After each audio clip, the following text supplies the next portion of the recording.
Has arrived. It is time for our public hearing on the following items on second and final reading. I'll read the header here. Mount Juliet Board of Commissioners of the City of Mount Juliet will have a public hearing on Monday, 27th, 6:15 at City Hall, 2425 North Mount Juliet Road for the following items on second and final reading. We have 2, 4, 6, 7 items. The first is to amend Chapter 12 Fire Prevention and Protection of the City of Mount Juliet Code and amend the time to sell and discharge fireworks. The second one is to amend the zoning ordinance to minimize danger to life and property due to flooding and maintain the eligibility for participation in the National Flood Insurance Program.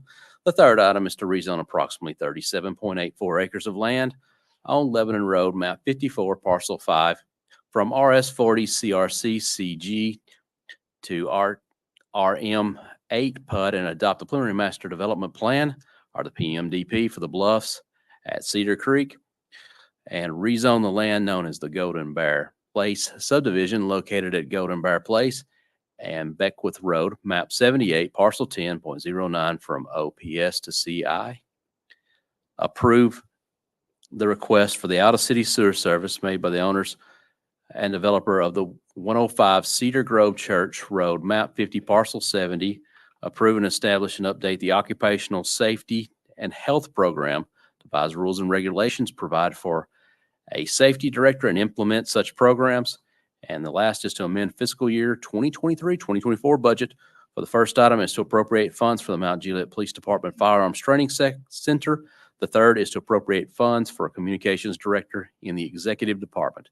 The public is invited to comment on these things. If you have comments on anything outside of the list I read, we'll have a public hearing at our regular meeting at 6:30. But if you'd like to comment on any of these, I'd ask you to come forward to the podium, give your name and address for the record, and you will be recognized for 3 minutes.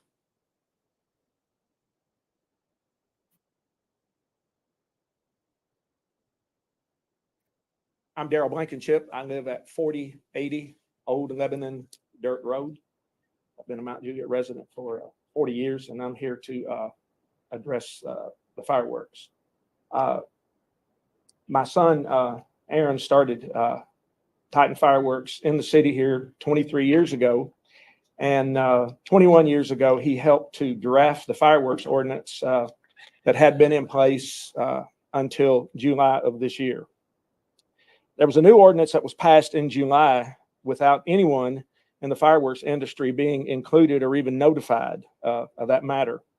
It was presented as 5 innocent bullet points, but in fact, there were over 40 changes that were made to the ordinance. And it was much more damaging than actually it appeared. And we were kind of shocked that had sort of happened. And we were kind of amazed. We thought, wow, would they ordinance any other vendor out of business or do that to their business without any notification? So we were kind of blindsided, and my son and some others have been working with some of the city officials, some of our fire and safety people since then to come up with a good solution. And I'll tell you straight up front, we are all about safety. We're all about safety, which is very important to us. And we've been more than willing to compromise on many issues to make sure the city meets or exceeds every safety standard set forth by the state of Tennessee and the NFPA, which is the national leader in fire prevention and the overwhelming leader in the safety of fireworks. So this evening, my son Aaron, who's the president of Old South Patriotic and operates as Titan Fireworks, and he is on the board of directors for the State of Tennessee Fireworks Association. He's going to speak next. And then also Mr. Roger Lloyd, we are honored to have with us tonight, who is the president of the board of directors for the State Fireworks Association. Also, Mr. Lloyd is one of the largest retailers in the Southeast, operating fireworks stands all over the Southeast, including Kentucky and Tennessee. Between the three of us, I guess tonight we have almost over 100 years of fireworks experience, and we kind of consider ourselves experts in the field. And these two men are going to bring before you this evening some concerns with the ordinance as it currently stands. And we appreciate your consideration for that. Thank you, sir.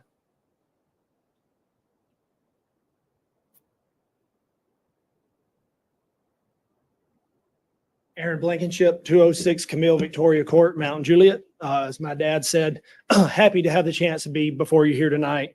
and just have the chance to be heard, which is a great thing about America, is that we have a voice and we're allowed to be heard. The Tennessee Fireworks Association does represent 15 of the 21 locations that were permitted this past summer. So what I'm bringing before you, these changes that I propose, have overwhelming support by the vendors of Mount Juliet, the people that set up here. The couple of the things that we want to hit high points on is to back up and allow the shooting of fireworks from June the 28th through July the 4th, 2 p.m. to 10 p.m. As we all know, not every year the 4th of July falls on Saturday. And like I spoke with one of you at length, some of us even have our own get-togethers the weekend prior. And the way the ordinance is currently written, there is no weekend for people which to celebrate the 4th of July. And we're a working community, so we need those days. And that's important for us as retailers. So we would love to have the 28th through the 4th so we can have a full week. Also, the limiting number of locations. As it stands now, I'm going to have to close 2 of my locations, one that I opened 21 years ago. So I'm going to have to close that because in the ordinance, it limits every vendor to 2. I just don't see how it's fair to come in and say, I have to pick and choose and close my locations down so that somebody else can have a turn. That's not capitalism, which I know this city stands for capitalism. The next one is parking being allowed within 10 feet of the tent instead of 20. I know the fire guys were big on having this at 20. 10 is the national standard to park 10 feet away. Like I said, we've been doing this 100 years, and I've never once had a car mysteriously end up in a tent. It's more than that. Somebody's going to drive through the front of Little Caesars than they are a fireworks tent. So if we do this 20 feet thing, we're going to have to cordon huge areas of shopping centers to do this 20-foot buffer around these tents, which is going to create even more of a nightmare for us and enforcement issues. So I'd like to move that back to 10. Last of all on my list, there's a line in the fireworks ordinance that says it is unlawful to discharge fireworks if it adversely affects another person. So if I'm doing my fireworks show on the 3rd and the nice little lady next door decides she doesn't want me shooting fireworks, the way this is written right now, she can call and the police can come out and have her stop shooting fireworks, even though I'm doing it perfectly legal. If this works, I would like to have this applied to road construction, because I'd like to call in a few times and be able to see if I can't get some of that stuff slowed down. So I just want to kind of bring that up, that we've got language in there that's kind of hard to enforce. I guess to end up, I just want to make sure we use a common sense approach to all this. Government overreach, as we all know, is a huge problem in our society right now. And I know what Mount Juliet stands for because we have people from California. 40% of my neighborhood has moved here to get away from government overreach. This is not what they want. They love shooting fireworks. They moved from California. One of the things they loved is because we have fireworks. So I just want to make sure we keep Mount Juliet true to the roots that it is, because that's why we all live here. That's why we love this place, is because of why it is. And that's why we've got such Maxwell Court, Nashville. Thank you, sir. You're recognized for 3 minutes. For the last 13 years, I've been the chairman of the Tennessee Fireworks Association, and I also own a company that does business in Mount Juliet at several locations. And like what's been said, Aaron Blankenship is a member of our board, and I just want you to know that we fully support the suggestions that he's made to you all. About 10 days ago, I sent a letter to all the commissioners. I hope you had a chance to read it. Went into greater detail about the issues. But I'd like to make 3 points concerning 3 issues. One is the 2-tent limit. There are 3 companies that I understand would lose 6 locations. And I have given each of you all a handout of 2 codes, one from the state and one from the county, that prohibits ongoing businesses from being put out of business by a government regulation. This is called the grandfather clause. And fireworks businesses are considered ongoing businesses. They've been determined to be that by courts and by city attorneys in various cities. My suggestion would be in order to comply with these two codes is to have the 2-tent limit changed to a 4-tent limit or no limit at all.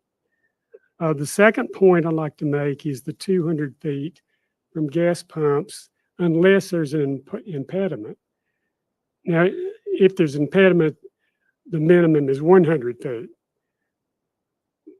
We would like that to read, if there's an impediment, then it's a flat 100 feet, not 100 to 199 or whatever.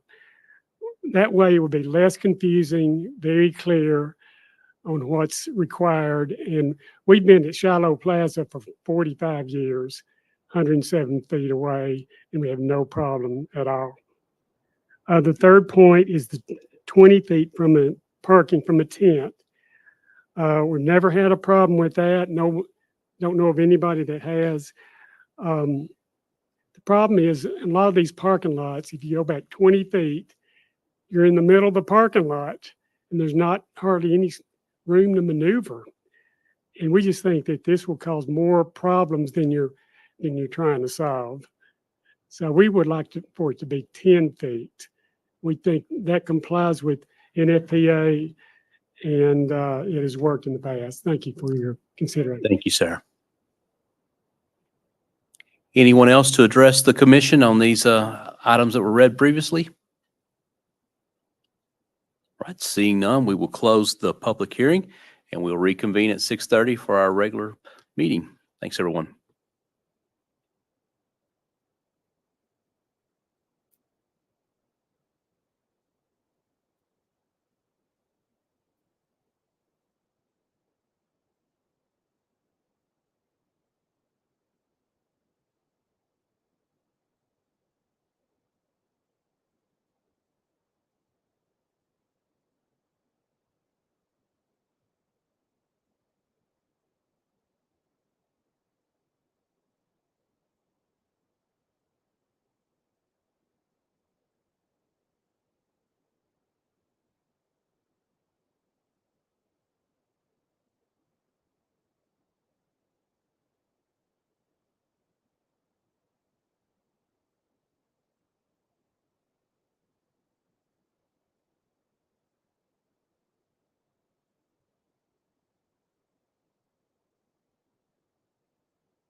Good evening, everyone. Today is November 27th, and I'll call the meeting of the Board of Commissioners to order.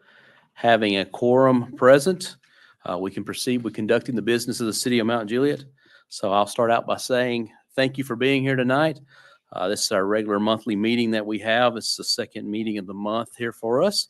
My name is James Mason, the mayor of the city, and on behalf of the commission and staff, I just want to welcome you here and invite you, of course, to participate in this and see how the government business gets done here. Our first item that is on our agenda tonight is the setting of the agenda. We have an agenda published. I would like to suggest one change, which is under unfinished consent. I would like to include under the consent agenda 8A, 8B, 9A, 9B, 9D, 9E, and 9F. That would exclude under unfinished business 8C, which is the fireworks ordinance, and 9C, which is the bluffs. Those two would be read separately, but I would suggest that we move the rest of the unfinished business under consent if there's no objections. Hearing no objections, we will move those items to the consent agenda. 9C and 9D, 8C and 9C will be read separately. Other than that, they got no other changes for the agenda. And if I don't hear an objection, we'll set the agenda as published with the changes to the consent. All right, the agenda is set. We have a 207-page packet, 9 items under unfinished, another 9 items, or actually 8 items under new business, and 1 appointment to a board. If you don't have a copy of the agenda, they are in our baskets by the door where you came in. You can follow along. It's kind of the guide to the meeting tonight. If you're watching online, you can follow along as well. The agenda is available on our city's website. The next item that we have is our invocation and pledge of allegiance. I'd ask Pastor Blankenship if you would be so kind to lead us in the invocation and pledge, please. You come to the podium, please.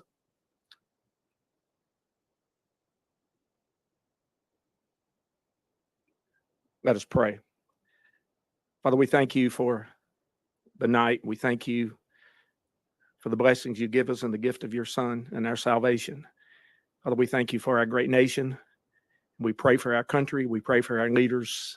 And Father, we pray for Israel and the situation and the war. And we pray for peace. And we pray for healing. Father, we pray for our city. And we're grateful to live in Mount Juliet.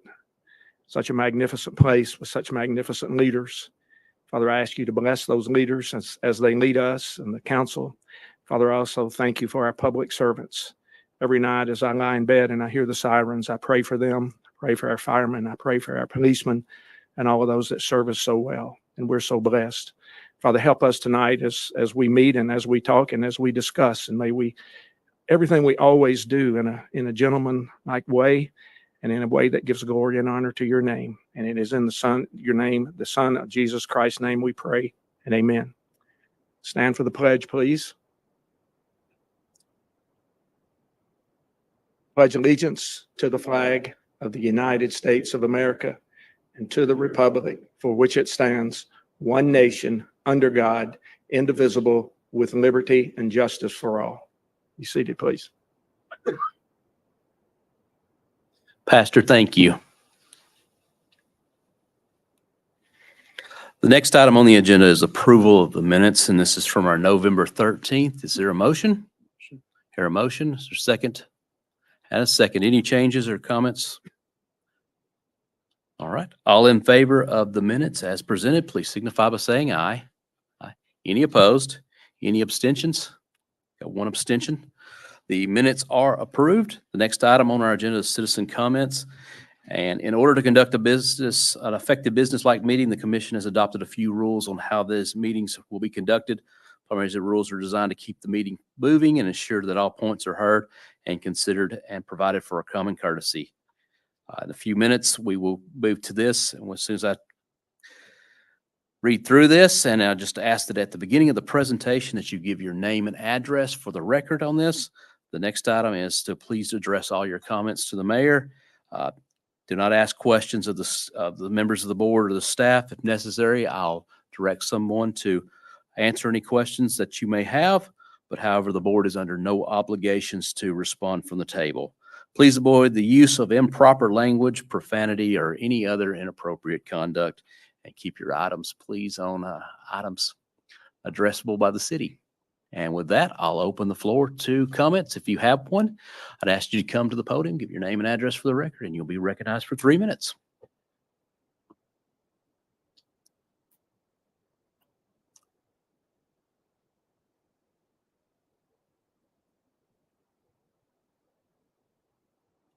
Art Giles, 1502 Post Oak Point. You're Merry recognized, Christmas, sir. everyone.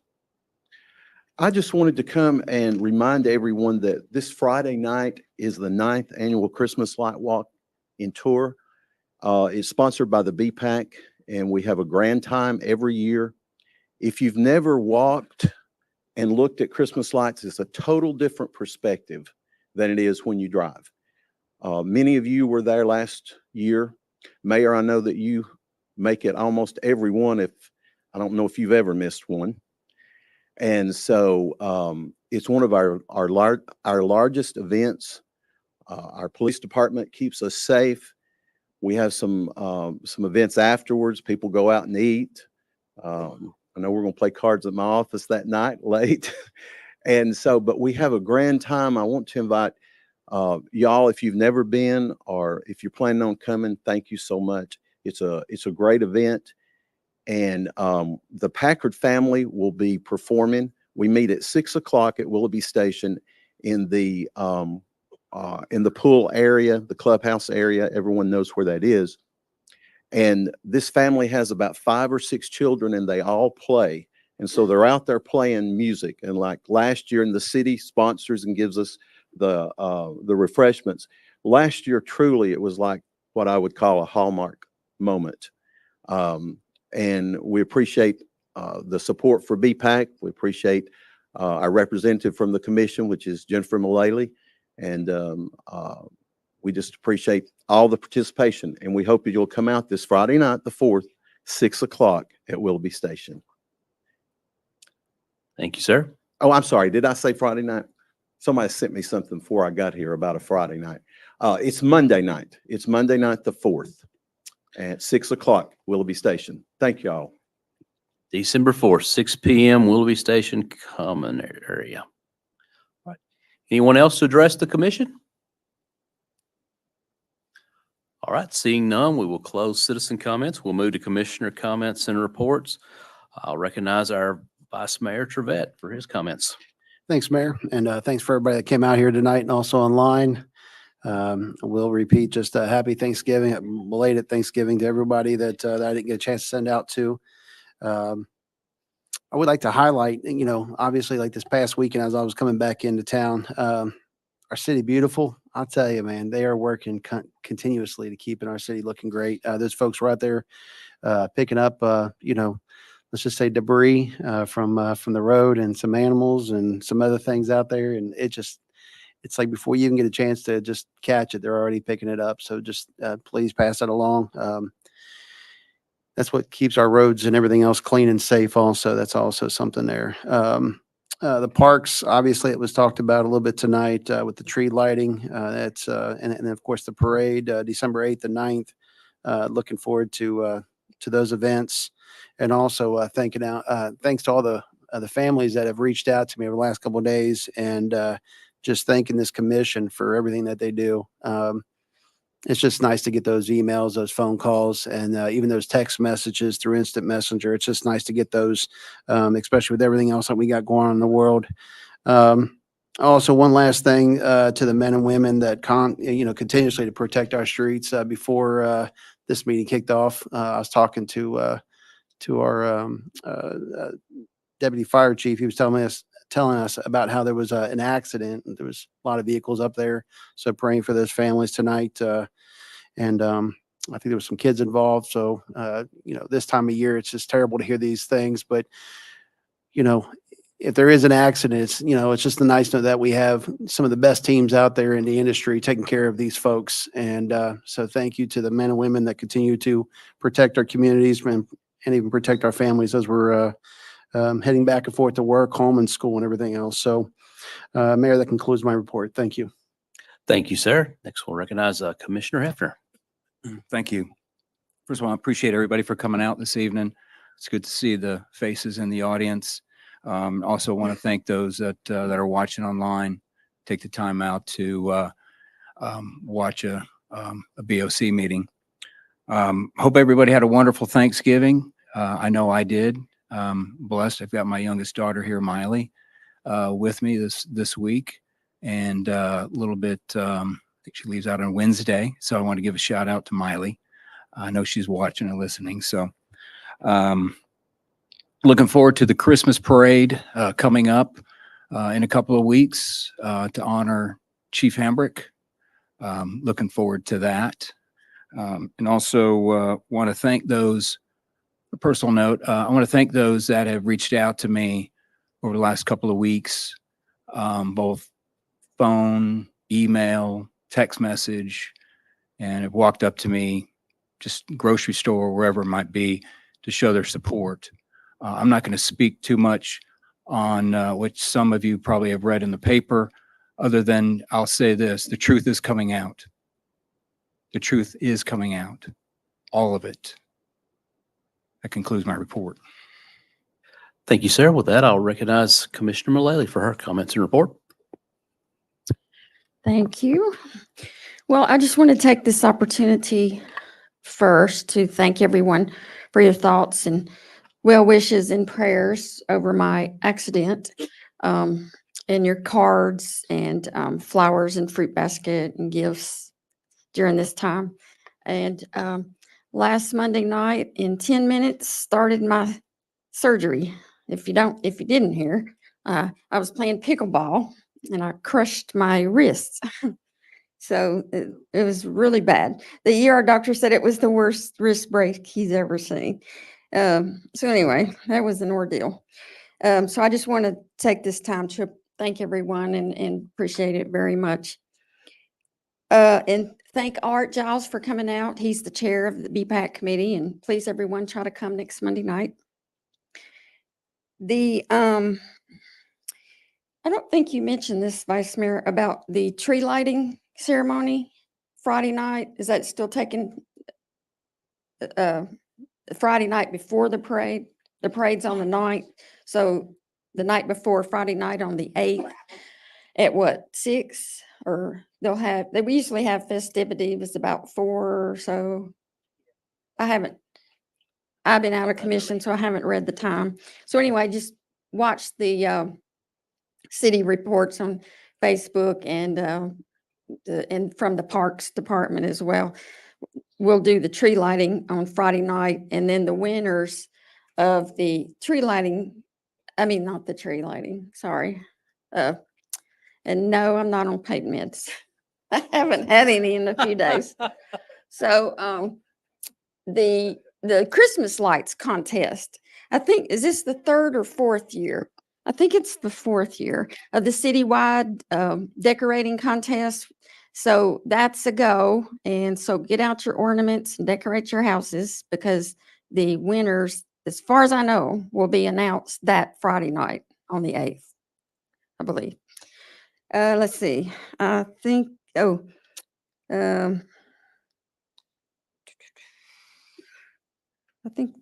thought there was one other thing. Yeah, that was all. And that's my report. Thanks. Thank you, Commissioner. Next, we'll recognize Commissioner Justice for his comments. Thank you. First of all, Commissioner Mullally has started a new tradition in Mount Juliet. It's called full contact pickleball. So thank you for that. I'm not going to be participating in that particular tournament next year. So, and I do want to say a belated happy Thanksgiving to everybody.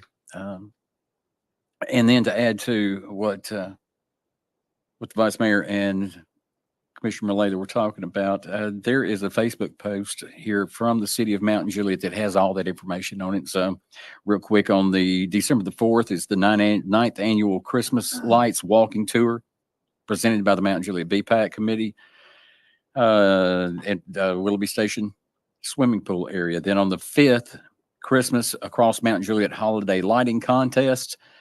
And for all the city residents is officially started. And then that's what you were talking about earlier with the 12/8. This says the deadline is actually 12/5 for you to be evaluated. The city of Mount Juliet on 12/8, the city of Mount Juliet Christmas tree lighting presented by Shiloh Baptist Church. And that's down at the clock tower, and everybody's invited to come down there. The official city Christmas tree, and that's at 7 o'clock. Food trucks will be on hand at 5:30 p.m. And then, of course, on the December the 9th is the city of Mount Juliet, Tennessee Christmas parade. And our own retiring Mount Juliet Police Department Chief James Hambrick will be the grand marshal for that. So we want to invite everybody to come out. We want to make sure that when you come out there, not only say hi and get a chance to hug the man, put your arms around him and tell him how much you appreciate what he's done for the city of Mount Juliet over the last 20 plus some odd years. I remember when I was out working the roads and going and James worked at MAPCO, if I'm not mistaken, many years ago over on the south side. Then came to work for the city of Mount Juliet. He's been here ever since. And he's been such a blessing to the city of Mount Juliet, such a friend to so many. We want to make sure that he gets what he deserves as far as the honor that he gets as he makes his way out of public service and moves on to some other things. So anyway, that's kind of a rundown. So, Mayor. Thank you, sir.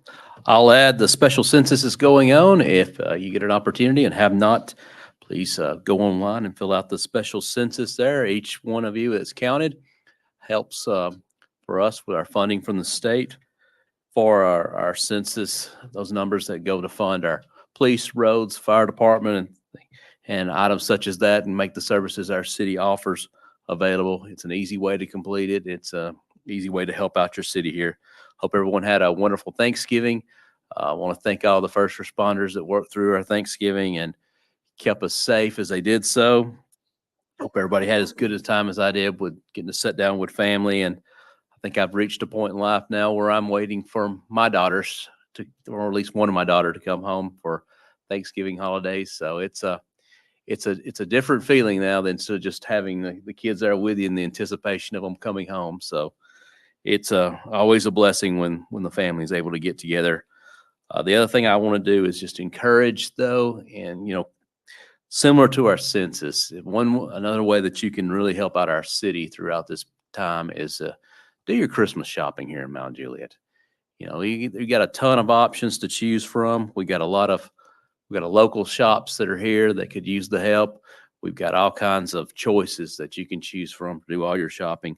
That sales tax, by spending it here, that goes directly into the school system and goes right into the city here. So that's one way that you can help out. I know all of you are going to go out and shop and take care of those, and we just ask that you do it here in our city and support our local businesses and as well support our first responders and our infrastructure and what we do as a city. And that'll conclude my comments. And with that, I'll recognize our city manager, Mr. Martin, for his comments. Thank you, Mayor, Vice Mayor, Commissioners. Thanks, everybody, for coming out tonight. And for those watching at home, we always appreciate that. I want to add to what the commission stated about the shop local, in particular with our mom and pop shops. The mom and pop shops, my wife and I were talking about that this weekend about patronizing some of the local shops, especially along Mount Juliet Road and Lebanon Road. And people put their life savings into these businesses. We appreciate the people that develop these centers that these businesses can go into as well. And very blessed, as Mr. Giles said. Hope he's still back there. He's talking about hallmark moments. I think that's what makes Mount Juliet so special, is that it's hanging on to a little bit of Mayberry, I guess you'd say, is that no matter how big your city gets, it's important to know where you came from. And Mount Juliet's always been sort of referred to as a small town, and we cherish that and want to hang on to that for as long as we can. And particularly, I want to thank the police department this particular time of year, because unfortunately, with Christmas time comes burglaries and thieves and things of that nature. So I want to encourage everybody to make sure that if you buy anything, that you lock it in your trunk and secure it. And then when you get home, you take it inside. Don't leave it in your car. And the day after Christmas, when you open those things, don't put the boxes by the curbs, because that's basically just advertising to the criminal element what you bought and what's inside your home. So hate that we have to live in around some folks that would do those types of things. But being an old police chief, I can tell you that unfortunately people do that. But I want to give a shout out to BPAC as well.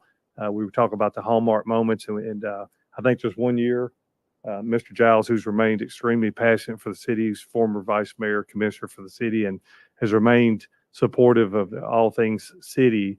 There's one year I think we walked in the Christmas walk, and it was in the near teen. It was the teens for sure, almost single digits. We had hot cocoa out there and had an absolute blast. I don't think it would have been the same had it not been cold. So it's just a lot of fun. So if you want to remember old times and what it felt like and bring that Christmas spirit back, come out and participate in the Christmas walk. And then in the, of course, spring and summer, we have the bike walks and the walking events and things of that nature. And you watch these little kids win these bicycles. If that doesn't touch your heart, nothing will. So thank you, Mr. Giles and BPAC committee for what you do there. I agree wholeheartedly with that. I think that's great. And I just appreciate everybody. I hope everybody has a great Christmas and understands truly just how truly blessed we are. And Mayor and Commissioner, that concludes my report. Thank you, sir. With that, we'll move into the unfinished portion of our business tonight. We have our unfinished business consent agenda. I will read these items for the record. 8A, an ordinance to adopt for the purpose of amending the City of Mount Juliet, Tennessee municipal zoning ordinance regulations development within the corporate limits of Mount Juliet, Tennessee to minimize danger to life and property due to flooding and to maintain eligibility for the participation in the National Flood Insurance Program. 8B, an ordinance of the City of Mount Juliet to amend the City of Mount Juliet City Code, Chapter 12, Fire Prevention and Protection. 9A, an ordinance to rezone the property known as Golden Bear Place subdivision located at Golden Bear Place and Beckwith Road, map 78, parcel 10.09 from OPS to CI. 9B, an ordinance approving a request to connect to the Mount Juliet sewer system made by the owner and developer of 105 Cedar Grove Church Road outside the city limits of Mount Juliet, Tennessee, identified as Wilson County map 50, parcel 70. 9D, an ordinance to establish and update the occupational safety and health program plan, devise rules and regulations, provide for safety director and the implementation of such program plan.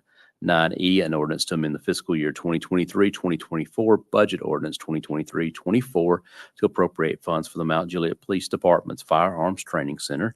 And 9F, an ordinance amending the fiscal year 2023-2024 budget ordinance 2023-24 to appropriate funds for a communications director in the executive department. Have a motion and a second. Any questions or comments? Commissioner Hefner. Mr. Marquetti, I know we have Golden Bear Place on this, which is tied to the road improvements that Costco's doing. Does anything need to be addressed in this? Because That's covered separately. it is covered separately. Nothing. Okay. That's it. All in favor of the items, please signify by saying aye. Aye. Any opposed? Any abstentions? The consent agenda passes.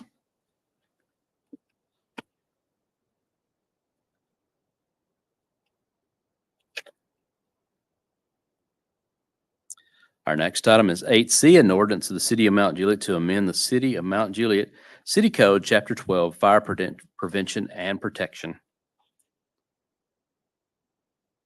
Have a motion and a second. The item is on the table for discussion. We probably need to go. If you want to, I think we talked about going line by line on these. Is that acceptable, or how do you want to handle it? We can definitely do that. A few of the items on here are referenced in a couple of places. So if there's appetite, like for the example of the hours, I'm gonna take a stab under 12-102. You're maybe referring to Part D. That's also, that same language is referenced in a few other places at this code. Said D. Which is the dates. Did you say 12D? I said section 12-102, Part D. Okay. D's and dogs, what you're saying? Yes. Okay. My hearing's going away. So. 3 on my printout. That's not the packet page, though. So you want to Do you have the packet page, Commissioner? I don't believe this is the packet page, so I don't know. It's actually the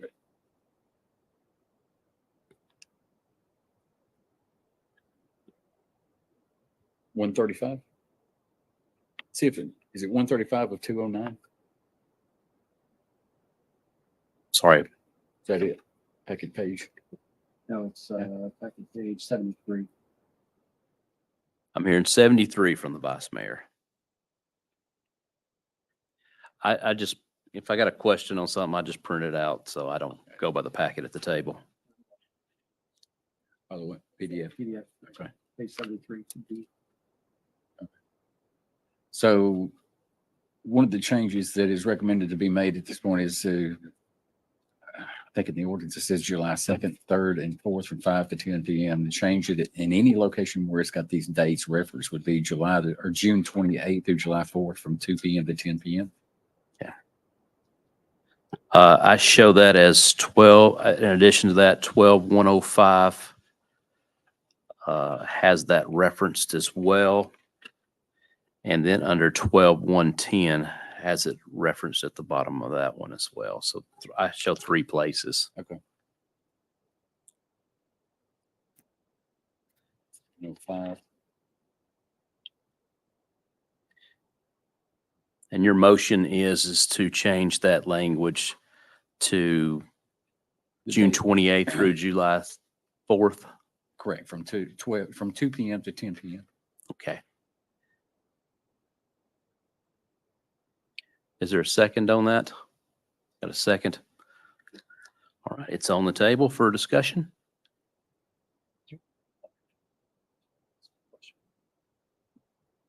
Let's have the fire chief come up and stand by. I don't know if anybody else is going to have questions as well.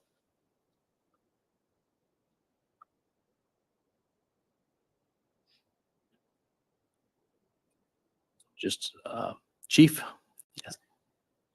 Actually, so my question is going to be just basically right now. So if we were to change this wording from July 2nd, 3rd, and 4th, and I know there's been some discussion between, I think everyone with your office has been concerned about the weekend before and the weekend after. Can you give us a little bit of how this is going to work if the holiday falls on a Wednesday or Thursday? How is your office going to be able to correct this if this changes tonight? Well, the proposed language would change it from the 28th through the 4th. So that would cover basically a weekend around July the 4th. But staff, including myself, is adamantly opposed to extending the dates beyond those 3 days of shooting. We have a lot of issues that are created around fireworks, safety issues. The dates that we shoot those fireworks, the more that we increase those dates, the more that we amplify what those are. I prepared a little presentation for you guys just to kind of understand the numbers of what we have with fireworks. And so, and these are 21 numbers as far as the fires go that were created by fireworks. And this is nationally: 2,082 structure fires, 316 vehicle fires, 9,866 outside or other fires. Those fires caused 29 civilian injuries and $59 million in direct damage. And that is the source for that is the National Fire Protection Association. So that is the fire issue. River, if you can advance the slide. In 2022, this is the actual injuries caused by fireworks. In 2022, hospital emergency departments, 10,200 traumatic injuries from fireworks as being the direct cause. 11 fireworks-related deaths were reported in 2022. And those were usually the result of direct impacts, explosions, or caused by fireworks. And 20.5% of all fireworks-related injuries were classified as level 1 trauma. And a direct correlation exists between relaxed fireworks laws and higher injury rates. And so the more days that we shoot, the more that we amplify those dates that we're going to have injuries happening within the city. And that's the reason we wanted it pushed down to the number of days to be in that. Most municipalities that we surveyed allow shooting for about 2 days, most places. We were allowing 3 kind of as an allowance for that. That's these, and the Consumer Product Safety Commission is one of the sources on the other. And then the other source is basically a journal source from that. And then locally here, we actually had issues here locally in the last 2 years. This fire was in 2021, I believe, on July the 4th, where the homeowner was not present.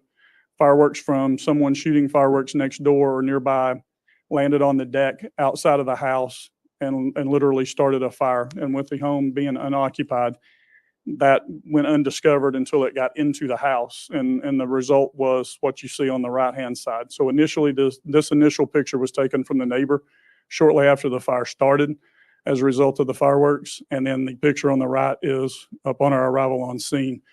And you can see the damage caused to the house that night through the fire. That is the reason. That is also the reason we're asking for the time frame to be pushed back from 2 o'clock in the afternoon to 5 p.m. on the shooting of fireworks, because as Mr. Blankenship mentioned, we're a working community. Most people are not home in the afternoons; they're at work. And if people are out shooting fireworks and it goes undiscovered in their backyard or et cetera, it's going to cause issues that may go undiscovered, which would result in the same type of fire that we had in 2021. Do you have any other questions? Yeah, just one other one, if you don't mind. Obviously, yes, I'm very familiar with that house because I'm the one that called the homeowner because she was out for a church event in another state. So very sad, and appreciate the community stepping up on that one. Actually, there's a whole nother story behind it, but thank you for sharing that. My other question, which would be, like my biggest concern is obviously, the businesses, the homeowners that are purchasing these, my biggest concern is he's sitting in the garage until the weekend, right? Either the weekend before, the weekend after, because that's typically how most people let these all families come in, celebrate, and so forth. Last thing I want is fireworks to be sitting in somebody's garage from one year to the next. I was actually guilty of it just to get rid of mine. So, but these are some concerns, just getting them out of the garage. So, I mean, obviously, if we do change this to be able to help mitigate, these timelines, do you see any additional risk? Because if we do shorten that time span, right? Yep. Now we have that risk of people not letting them off and then putting them in their, the garage or storage, and then putting, your team at risk when they have to go in and potentially fight a fire because now they've got explosives in there. So what are Yeah. your concerns there? Well, I think most people would shoot off a lot of them and wouldn't be storing that much. Of course, there is a risk for the storage. But as you mentioned before, as far as the weekend before and the weekend after, I've heard other suggestions, including, include the weekend before the holiday, have the Saturday available to shoot before the holiday. And instead of offering 3 days directly associated with July the 4th, offer the 3rd and 4th for shoot dates, as well as the Saturday before. That gives the weekend day for parties or otherwise. But then on the 4th of July, once the 4th is gone or done, fireworks are done for that season. Same thing with, December the 31st or New Year's Day. You would shoot the Saturday before, be able to that weekend before, and shoot the 2 days prior to the 30th and the 31st of New Year's. So your staff would actually potentially add in those days. So let's say July 4th, it just storms. Okay. It's a complete rain out. Yeah. Okay. So your staff would be able to give the If- authority to add in the weekend after. If you wanted to add language in that we could authorize the weekend following, we could push that out through social media and et cetera to allow shooting if the 4th is a complete rain out. And then we could authorize that and allow that. And that would be absolutely doable from us. No, thank you. Commissioner Justice. A couple of things. First of all, what time of the day did the house fire start over in Hickory Hills? It was after 8 o'clock. At night? Big shooting. Okay. I was just curious about that. I remember it happening, but I didn't remember all the details around it. The other part, say the 2nd is on a Tuesday, 3rd's on a Wednesday, 4th is on Thursday. Yeah. So there is no opportunity there unless we added additional language saying that the fire department has an opportunity to change it, but then you don't. Well, So that's not what we're suggesting. We're suggesting adding the Saturday before the holiday as the day and dropping the 2nd off. So the 3rd and 4th would be shoot dates. The Saturday before would be a shoot date. So you would still get 3 days to shoot fireworks, one being the weekend before. And then if the rain, or if the Vice Mayor is asking to add language in, which would authorize us to be able to shoot fireworks the weekend after, if the 4th of July were a complete rain out, then we would authorize the shooting of fireworks the weekend after. I mean, that is the language, that's the possibilities that we have talked about to allow more leeway other than just, So you know, you- the 7 days, because the 28th through the 4th, you're at the same issue with language, because if you stop shooting them on the 4th and the 4th was a complete rain out, then you have no opportunity for people to shoot fireworks that weekend following unless that language is added either direction. So Right, I mean- that would not help that. I just know that there are people who get upset about fireworks, shooting of fireworks. They'll go to work, and for whatever reason, people a lot of times they don't take the opportunity to be responsible, and they'll be shooting fireworks at 4 o'clock in the morning. Have them go off my house. I get all that. But if we only allow the 2nd, 3rd, and 4th, and that happens on a Tuesday, Wednesday, and Thursday, then we just ruined somebody's whole work week. If we just relegate it to those days, if we do this to June the 28th to July 4th, that has an opportunity for people to be a little less restricted and has an opportunity for them to actually shoot at more reasonable times and not feel like they're pushed to get all their fireworks and before they have to store them the next week. Like Mr. Betsy just said, I don't think that's very safe to store fireworks. And staff is not opposed to them shooting them the weekend before. We are opposed to them shooting them for 7 days, just because of the issues that shooting fireworks for that length of time causes. Both accidents, concerns for fire, and the effect on people. The other question, I mean, and this is just a matter of common sense. I spent a lot of years on July the 4th answering gunshot calls. It wasn't gunshots. It was people shooting fireworks. And they would shoot those fireworks till 2 or 3 o'clock in the morning. So believe me when I tell you, I've been there, done that, got that t-shirt. All right. People are going to shoot those fireworks. And if we're only allowing the sale of fireworks, from a certain, like a 7-day window, but the county is allowing those fireworks in a 10-day window, I'm telling you, those people will be buying those fireworks and they're going to be shooting them in the city. And our police department is going to wind up going to those calls, running themselves ragged the entire time. There's no telling how many calls, and I see Captain Chandler back there. Do you have a number on how many calls we actually answer?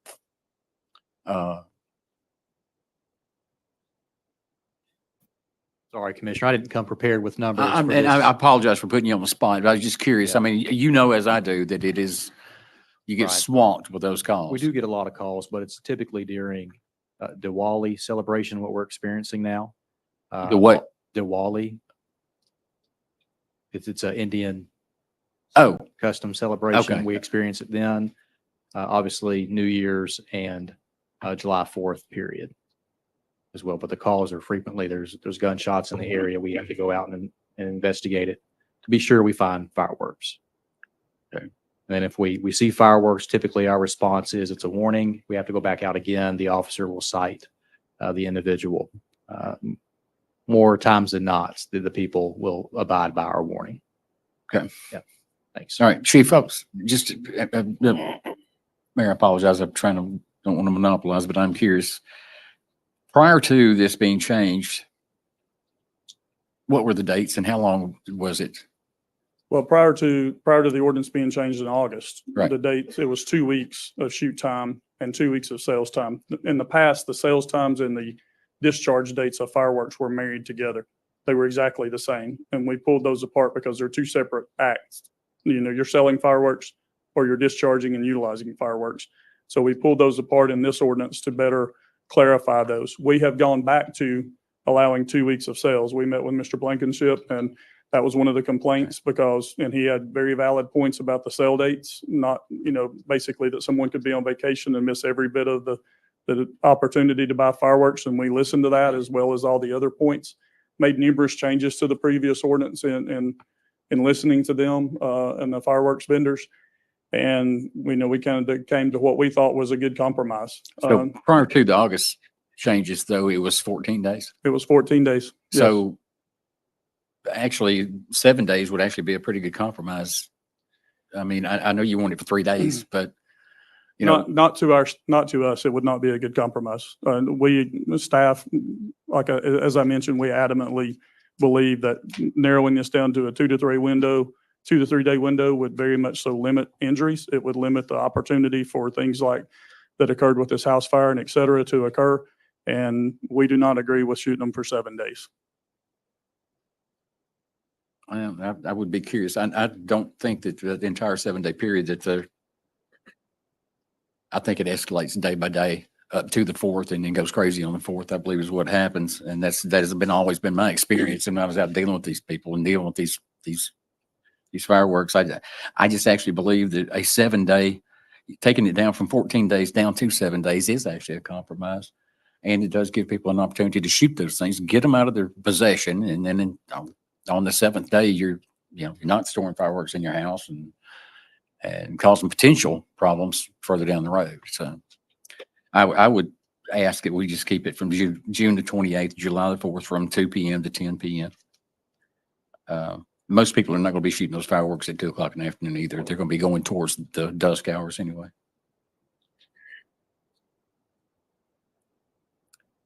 Commissioner Hefner? I appreciate the stats. Those are national stats, correct? Yes, And I think the house that caught on fire, was that on the 4th? I believe it was on either the 3rd or the 4th. The 4th, yes, that was on the 4th. So changing the itself. dates wouldn't have affected that or the times. Yeah.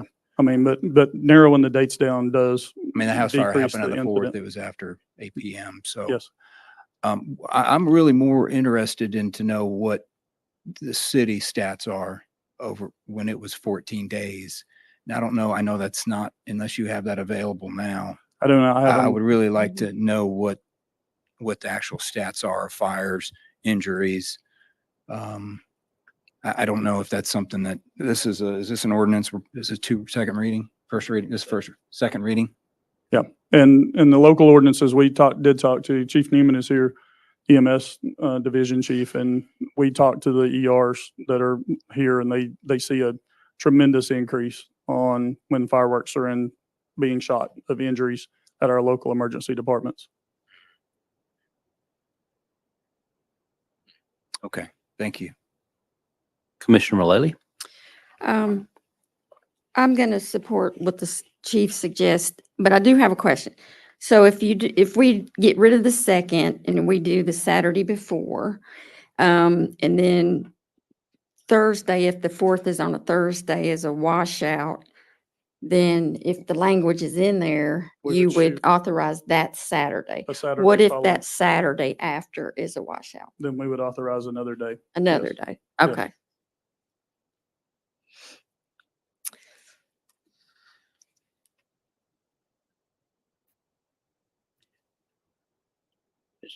Recognize Commissioner Justice. One of the issues that I have and have always had about government is that we get involved way too much. And if we go out here and we've got this day you can shoot fireworks, but the next 2 days you can't shoot fireworks, but then the next day you can shoot fireworks, we have just created a Mongolian mess. And there is no way anybody, the police officer is going to have a hard time figuring out how to enforce it, let alone the fire department. I mean, it's not rational for us to try and pick and choose individual dates that we're going to try and enforce that on. Enforceability is going to be, it's not even going to happen. It's just not going to happen. We can't enforce what we got now. All we do is we turn around and we turn our police officers into skeletons because they're running 24/7 from one place to another, and they don't have time to eat or anything else because they're going to these silly fireworks calls. I get it. I've got a dog. My dog could care less if fireworks goes off. It doesn't bother her, but Fluffy may lose his mind. I get that. I really do. But we have to be able to figure out some sort of a reasonable solution. And I believe the 7 days versus 14 days is reasonable. And I don't believe picking out of a 7 day period, picking 3 dates or 4 dates out of a 7 day period. I don't see that as being just a reasonable solution. What you're doing is exactly what you're supposed to be doing. Okay. And you're presenting us with the options and you're giving us the data and everything to make the decisions with. But then we have to look at also what just a rational, reasonable person would do. And if they go out in the county and they go buy a bunch of fireworks, they could care less if it's Saturday, Monday, or Tuesday. They're going to be shooting those things. All we're going to do is just be chasing our tails, trying to figure out who's shooting them, and then go over there and give them a warning, and have wasted precious time, police efforts it's going to be kind of like kissing your sister. It makes you feel good, but it don't mean a whole lot. So, we've got to figure out how to do this and be reasonable about it. And what we're looking at here, I don't see some of this stuff's just not reasonable. Well, one of the reasons that we changed the language of what would the fireworks vendors would be required to distribute when the fireworks sales happen is so that those dates would be listed on there, that they have to hand out to every person that purchases fireworks at that stand with the dates that are allowable to shoot. And those would be on that actual sheet. And then, of course, social media and the city website and other means would be how we would publish what dates you're allowed to shoot fireworks, if it is the Saturday before and the 3rd and the 4th, for example. The people who will be making the complaints will be the people who would be paying attention to that stuff. The rest of it, they'll be using it to set the fireworks off with the paper that they're getting at the stands. You do the best you can do, but you can't make people do it. Like I said, you just got to see what a reasonable solution, but just picking individual dates within a 7-day period is not something that people are going to do. It's just not going to happen. In a perfect world it would, but we don't live in a perfect world. So. All right. I'm going to say on here, I don't like extending it to 2 p.m. during the weekdays because of just the availability of parents and others there, plus the people not being home. I do like the thoughts of having the Saturday before. I don't want to expand the number of days on that, but like the ordinance we've got right now before us is June 28th through July 2nd, 2 p.m. to 10 p.m. With that, I'll call for a vote unless somebody else, all in favor of, Before we vote on this. sir, you've spoken twice. No, that's what I was going to suggest here is we amend this. I'd like, So you wish to make an amendment on this? yes, sir. Okay. Let's see.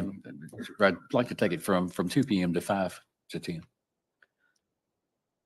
So the amendment to the amendment is 5 p.m. to 10 p.m. That's June 28th through July 2nd. July July 4th. 4th. Okay. 2 p.m. No. Eliminate It's 2 an p.m. amendment and to the change that 5. amendment. Correct. Yes, ma'am. Yeah. Is there any objection to that? Okay. Hearing no objection, the amendment will stand as June 28th through July 4th, 5 p.m. to 10 p.m. Good. All right. All in favor of amending the ordinance to read that the discharge will be between June 28th to July 4th from 5 p.m. to 10 p.m., please signify by saying aye. Aye. Any opposed to that? Nay. That does not carry. We're back on the ordinance as presented. I'll make an amendment to set the times to be 5 p.m. to 10 p.m., July 3rd and 4th, and then from noon until 10 p.m. on the preceding Saturday. I have a second. Is there any questions or comments on that? Did we just cut down the number of days? It's just be the same number of days, sir. So we're saying July 2nd, 3rd, and 4th from 5 to 10, plus the Saturday prior to.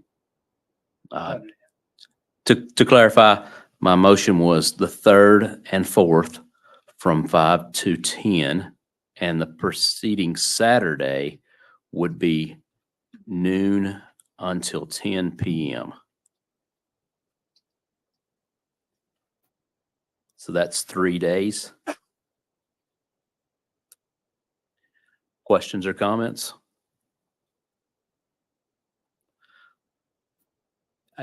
Vice Mayor. All in favor of the amendment, please signify by saying aye. That would be 5 p.m. to 10 p.m. on the 3rd and 4th and noon through 10 p.m. on Saturday. Aye. Any opposed? Any abstentions? What was your vote, sir?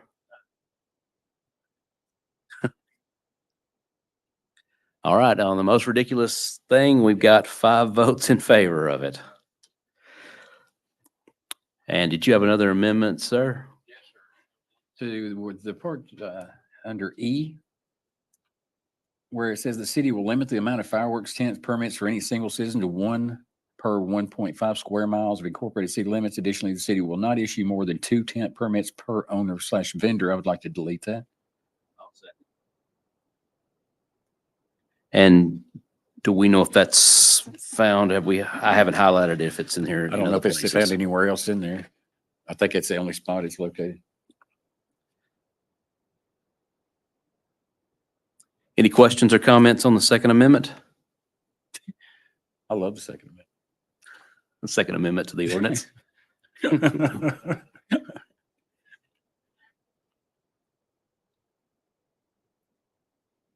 Additionally, the city will not issue more than 2 tent permits per owner vendor. We're deleting that line. Is that correct? That's correct, Commissioner. Okay. All right, all in favor, please signify by saying aye. Aye. Any opposed? I believe that carries. That language will be removed from the ordinance.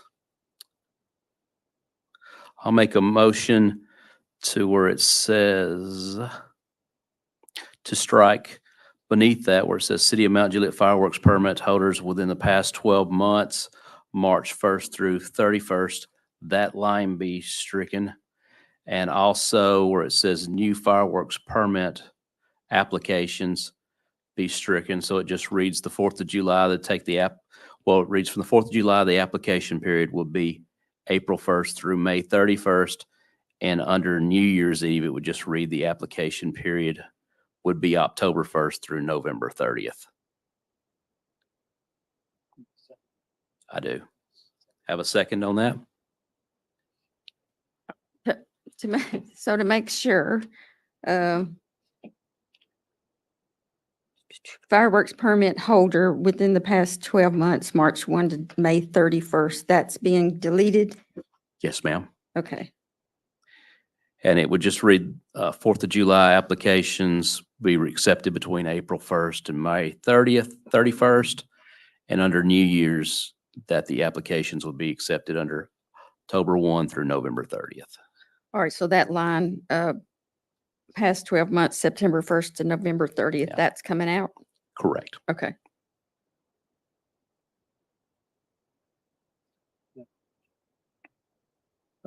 Vice Mayor? Chief, so what was the thought process behind adding that, Adding which language? the language that was just stricken for the removal of section E on the new fireworks permit application, April 1st to the May 31st? But the reason that we did that, that request under there was because when we were limiting the number of tents, and obviously that's been stricken, we were going to give the current fireworks vendors the opportunity to register first. And so we were limiting, the previous ordinance limited the total number of tents in the city to 20. We wanted to put a number to that, a reason why we were limiting it to 20. And so we did basically one fireworks tent per 1.5 square miles in total. So we are currently 27, a little over 27 square miles. So we would allow 18 fireworks tents in a given year. And that's the reason that language is in there, so that we wouldn't have 30 applications for, we would have a fireworks tent literally every square mile of the city. That's the reason that 1 to 1.5 square miles was in there. And then, so taking that out, you have no reason for the current vendors to register early. They could just register with all of the other vendors if that language comes out, which it has. Okay. Any other questions or comments? All in favor of the Second Amendment to the ordinance, which is to strike the City of Mount Juliet fireworks permit holders within the past 12 months will apply from March 1st to 31st to just read fireworks permits for the 4th of July will be accepted from April 1st to May 31st. And the applications for New Year's will be accepted October 1 through November 30th. All right, all in favor, signify by saying aye. Aye. Aye. Any opposed? That carries. We're back on the ordinance as twice amended.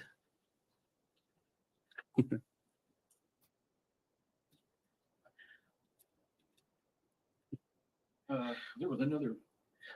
Commissioner Justice. There was another recommendation made. By the way, I would want to make it, maybe I haven't explained this, but Aaron Blankenship, who has been a resident here, and his dad, Darrell Blankenship, has been a pastor here for many, many years. Very good friends of mine. Very proudly say that. They have been in this business for a long time. They actually helped us write and the original ordinance. I say they, I think Aaron jumped in the middle of that one and helped and lived over at the time, I believe, near Mayor Ed Haggerty. And that's when I first met. And was it 20 some odd years ago? He has a wealth of knowledge, and he sits on numerous boards throughout the state of Tennessee, or that helps regulate the laws throughout the state of Tennessee, and has actually helped write ordinances for numerous other jurisdictions and municipalities throughout the state. So, when he comes in and I look at him being a subject matter expert, as in Chief is trying to maintain safety and I get that, and you are a subject matter expert in that. I look at Mr. Blankenship, and he is as well. So what we have to do is we have to figure out the best course of action between the two of them, and let Mr. Blankenship come in here and help us write this ordinance. And as he's been so involved in the community, him and his family, and we owe him that respect. So I just appreciate the input and appreciate everything y'all have done for the city of Mount Judah over the many years that you've done it. So there was a question that come in regarding this is section K, 10K, I believe. It says no parking within 20 feet of the extreme outer edge of the tent. And so the recommendation was actually 10 feet, splitting the difference and coming out from the extreme outer edge of the tent. Is there some recommendation or some reason we went to 20 feet?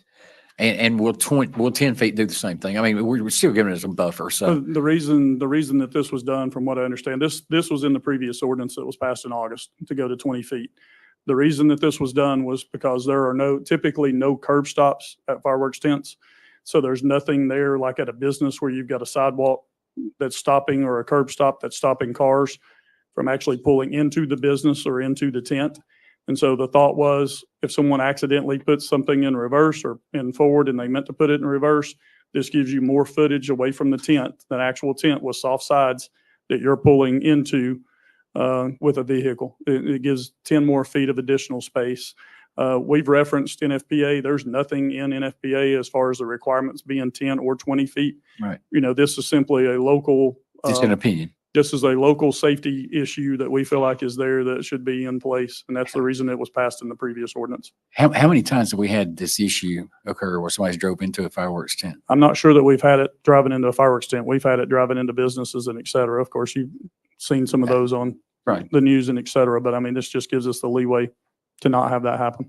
Well, I've worked those wrecks, and believe me, when you hit the accelerator, when someone hits the accelerator rather than the brake, whether if it's 10 feet or 20 feet, it's not going to make a bit of difference. So that you can't recover that vehicle at that point. So, I mean, it's going in at 10 feet or 20. But what I'm worried about is would that take away some of the opportunity for people to be able to use their lot? I mean, if we add an additional 10-foot circumference around that tent. Well, you're typically just talking about the parking around the tent. So, I mean, they've got parking on the other areas of the lot. You're talking about the 10-foot circumference around the tent. Typically, when you get into the tents not being usable on lots, it comes to where that's the 200 feet from gas pumps and all the other requirements that are in there in the ordinance.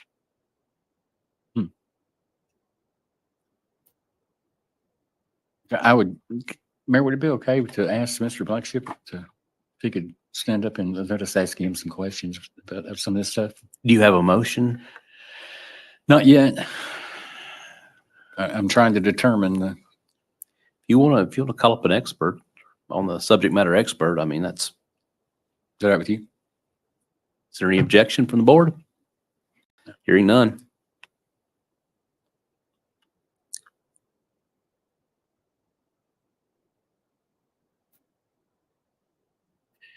My question, and the chief made the comment that there were no curb stops And that traditionally, I think the way you put it was that there's no curb stops around the tents when the people were parking up next to the tent. Is that right?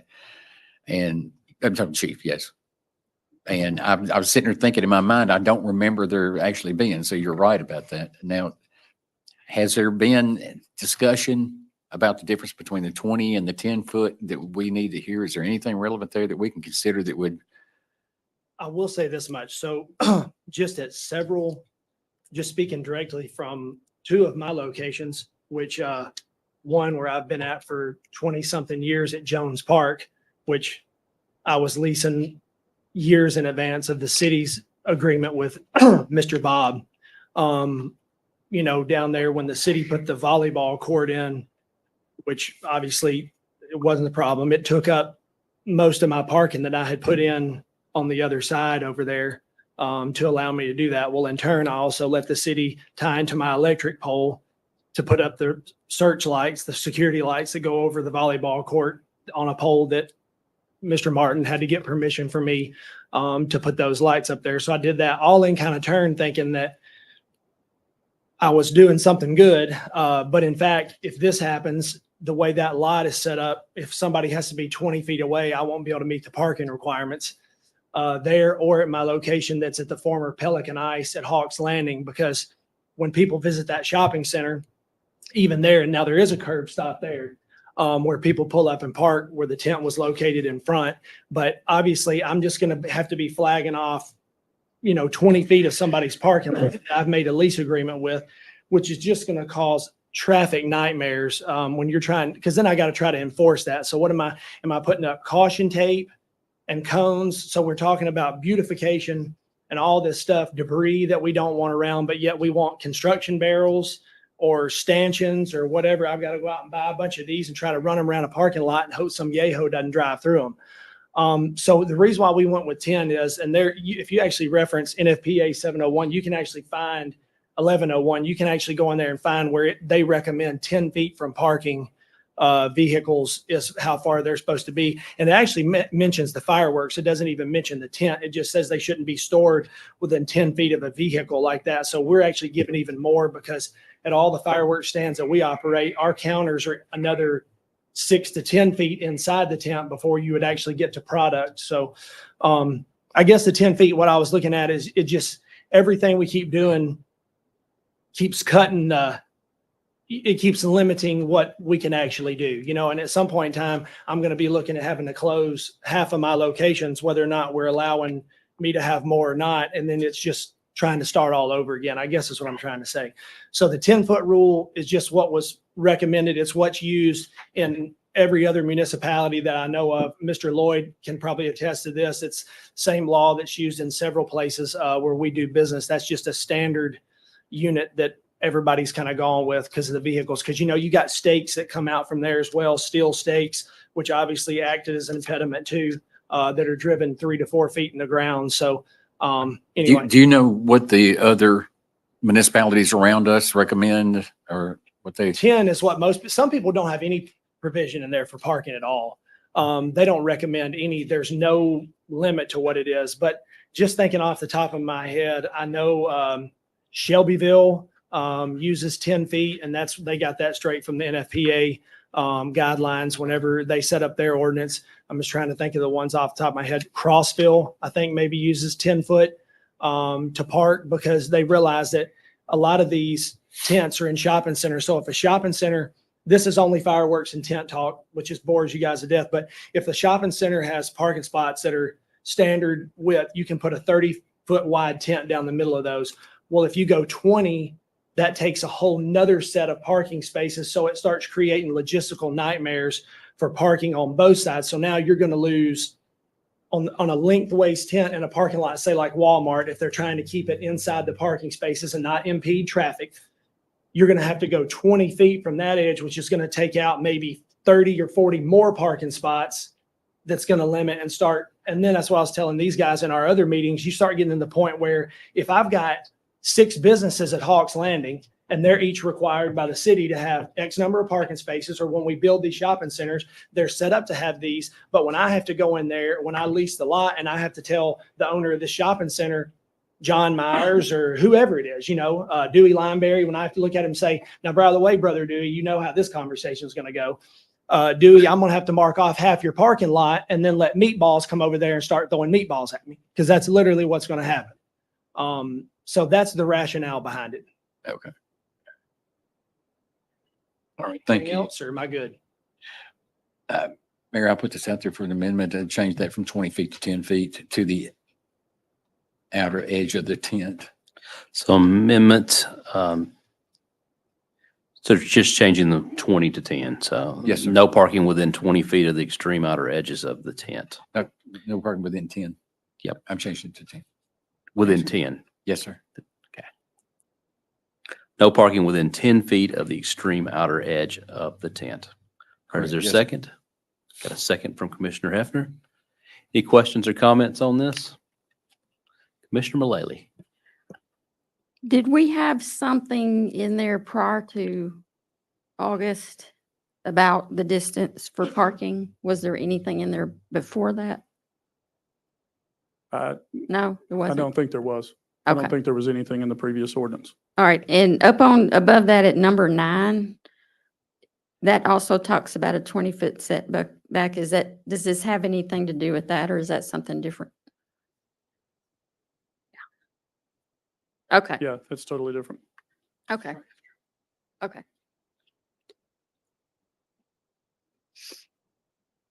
All right. All in favor of amending this to read no parking within 10 feet of the extreme outer edge of the tent, please signify by saying aye. Hey, any opposed? That is changed as our third amendment.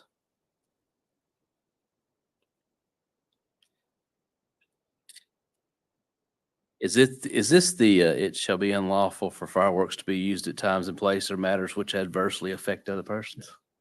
Chief, what does that mean? It basically means, if someone is shooting fireworks and it's dropping, basically the part of the shells are falling on your vehicles or et cetera and burning the vehicles, or otherwise that would be adversely affecting. It's not necessarily the noise created by fireworks, because everyone knows that there's going to be noise with fireworks. It's when the ash or when the debris from those fireworks are dropping on vehicles or dropping on your roof and singeing the vehicles or creating issues with that. That is what that is meant to be. But how do you know whose firecracker fell on my car?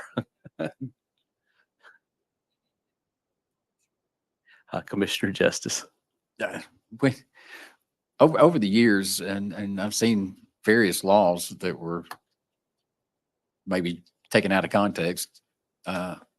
Disorderly conduct basically means anybody doing anything that causes another person not to be able to legally carry on lawful activity. Well, Lord have mercy, what if that's not a catch-all? But I've seen it numerous times in General Sessions Court where that was used. Now, this actually beats that. This is the most vague, and where you, as a reasonable human being, may say, yeah, this makes sense, and you did a good explanation, but unfortunately your explanation is not what it says right here and what we've got to go by. And so somebody else who comes in who maybe is not going to go through the particulars of that, I think what we need to do is we need to say what we want to say here, and that's too vague.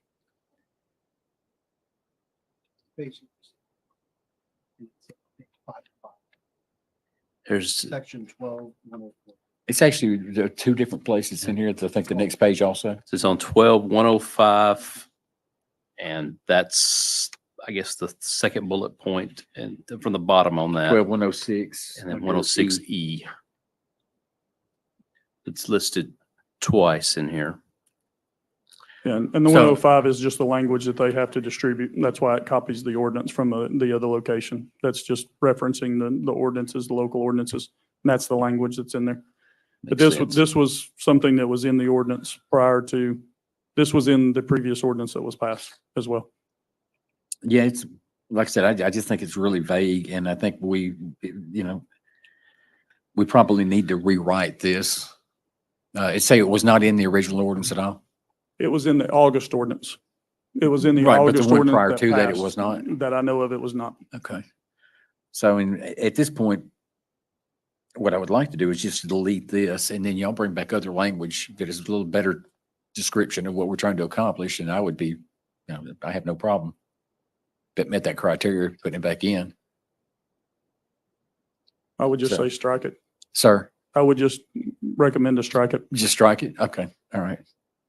Then that would be my recommendation. So your motion is to strike in both places where it Yes. says, it shall be unlawful for fireworks to be used at times, places, or in any manner which adversely affects other persons.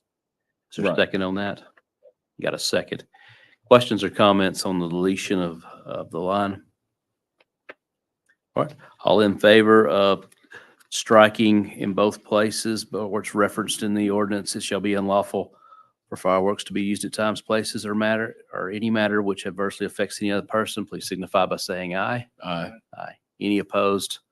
That has been removed. That was our fourth amendment to that. I'm going to propose that we amend this to include language that authorizes, I guess, the fire department to be able to appoint a makeup day for a rain out or whatever. I guess just a makeup day in the event that any of those 3 days that are allowed by ordinance are impeded. Okay. And there has to be better wording than what I just mumbled out for that. City Attorney, do you have any suggestions on language for that?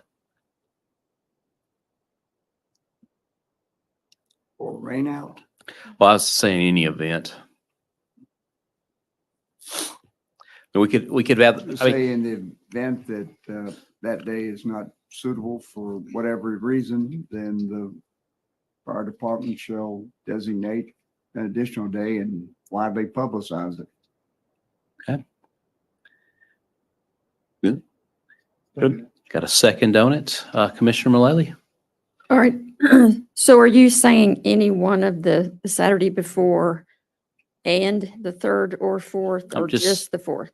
I'm just saying if any of those days are impeded, they could be a designated makeup day. Because you could have the Saturday before impeded through a burn ban. And then come Monday, you could have the heavens open on us. And so that could be something to take into consideration too.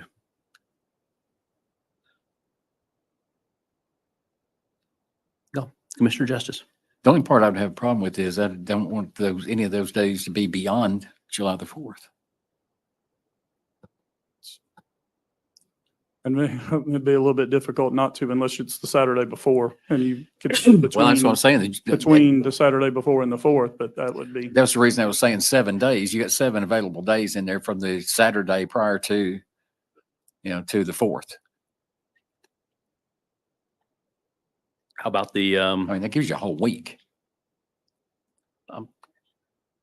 Just add to what I just said, under no circumstances shall fireworks be authorized after July 4th. unless lawfully allowed? Because we don't want to exclude New Year's Eve. Oh, well. I really want to see this mechanism. It's going to get all this information out to the public.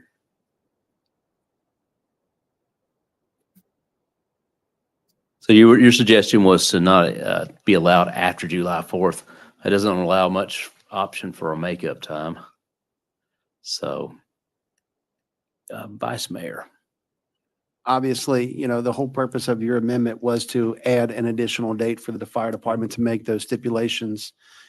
Obviously, I do understand what the Commissioner Justice is saying, but at the same time, no one can predict the weather, nor if there's a tornado, if there is a fire, burn ban, whatever. So the whole purpose of us is to be able to get these fireworks discharged so they're not sitting in somebody's house or in their garage for another year, or potentially letting them off that weekend and then having to deal with the police department and then obviously, going through that whole ordeal there. So, is Yeah, there any thoughts there coming from you? I mean, is this a positive thing? Because you can't predict the future on July 4th, right? Yeah, I think there would be benefit to it. I mean, if we have a burn ban going, we could authorize additional days to shoot fireworks. That way the fireworks get utilized and discharged, even if it's after the holiday itself, it's the weekend after perhaps.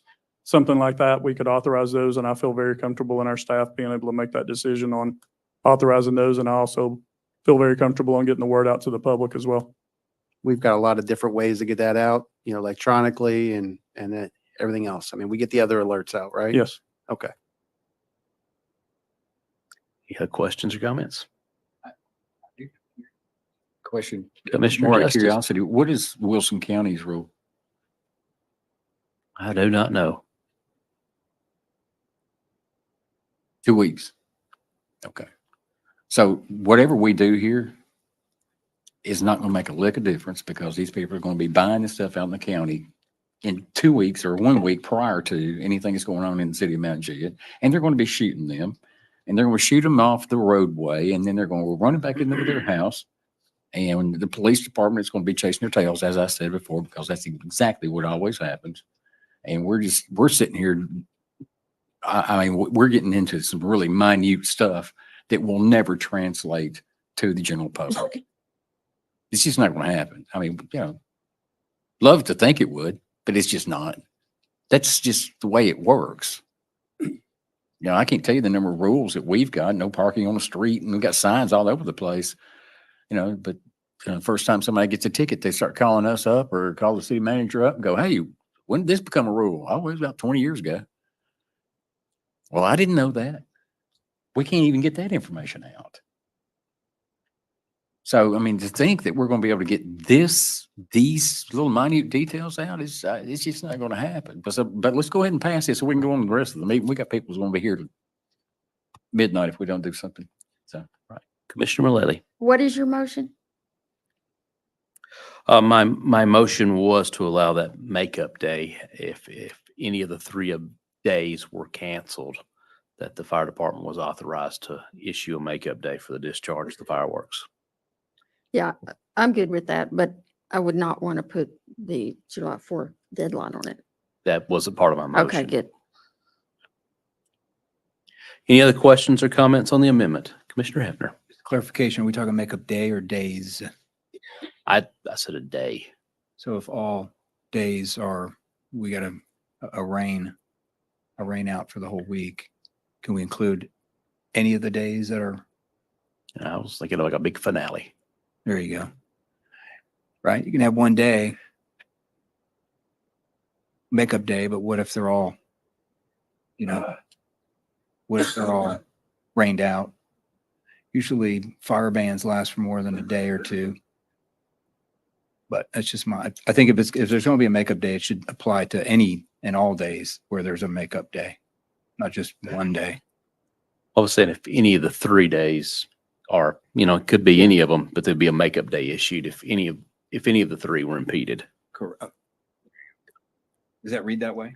That was Because I interpreted it as there's just one makeup day. yes. But if it applies to all of the days where they're eligible to, I was saying one makeup day, but yeah. any of that's the what I was 3 hearing. were impeded. Okay. Any other questions or comments?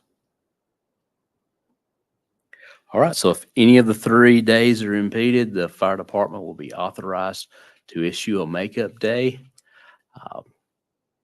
All in favor, please signify by saying aye. Aye. Any opposed? All right. That's these. We're back amended on the original ordinance. I believe that was the 5th Amendment. Any other questions or comments on the ordinance? Commissioner Mullally. I wasn't really gonna make a motion, but ask your opinion. One thing they brought up was the 200 feet from the gas pumps. They were recommending, I guess a heel or whatever, to have a flat 100. So Yeah, I wanted to get your. Exactly what they requested is exactly what's in the ordinance. It's 100 feet unless, if there's or if there are impediments to the fireworks tent, and it's 200 feet if there are no impediments. And basically what determines if there's impediments or not is the fire marshal can say, this is an open parking lot. There's no curb stops. There's no hills. There's no roadway between here. There are no impediments from a vehicle to the pumps.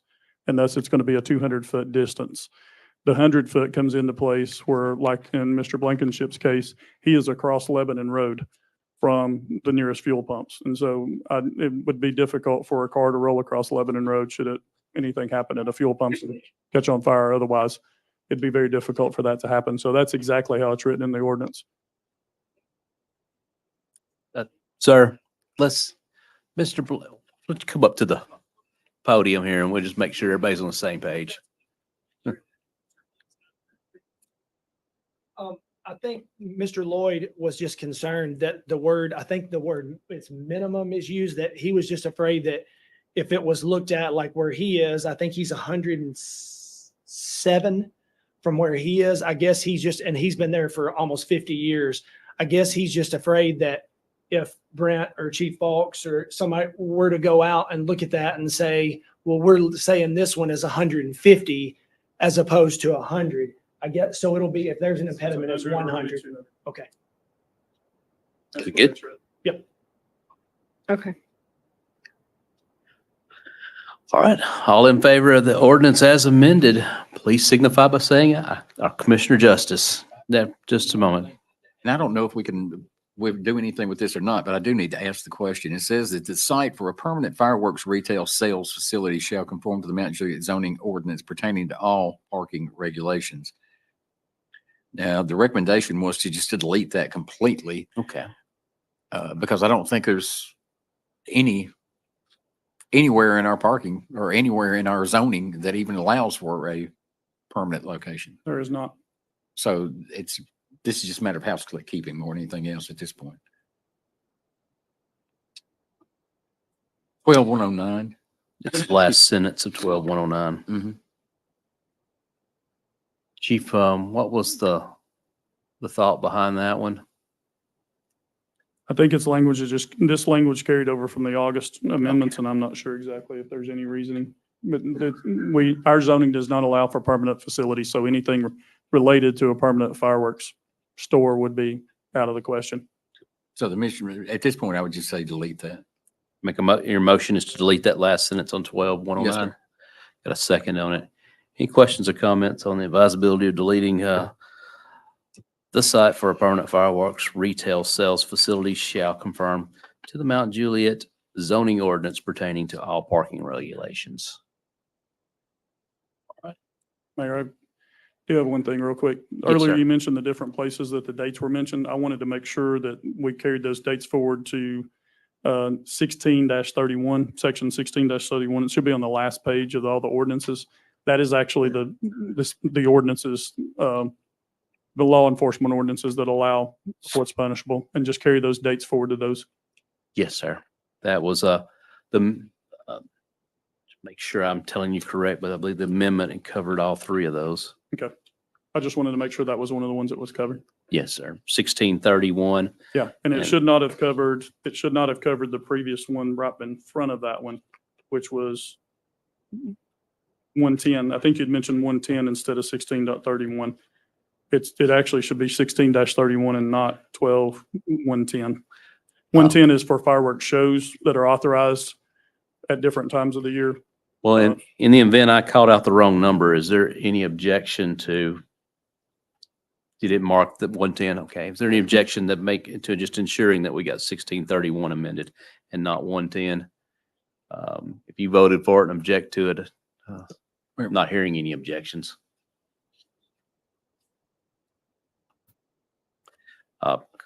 Commissioner Justice, you had the floor on this, asking about the parking regulations. Did anyone else have any other questions or comments on the parking, Commissioner? Yeah, Commissioner Hefner? 1631 is, we can get to that. 1631. All in favor of deleting the site for permanent fireworks retail sales facilities shall conform to the Mount Juliet zoning ordinance pertaining to all parking regulations, please signify by saying aye. Aye. Aye. Any opposed? Commissioner Hefner, are you? Thank you. 1631, number 3, smoke within 50 feet of vape pens considered by smoke concern. Should that be mentioned? I don't think they are. I think it's actual lit Just cigarette. cigarettes. Lit Yes. cigarettes. Okay, so vape pens. Okay.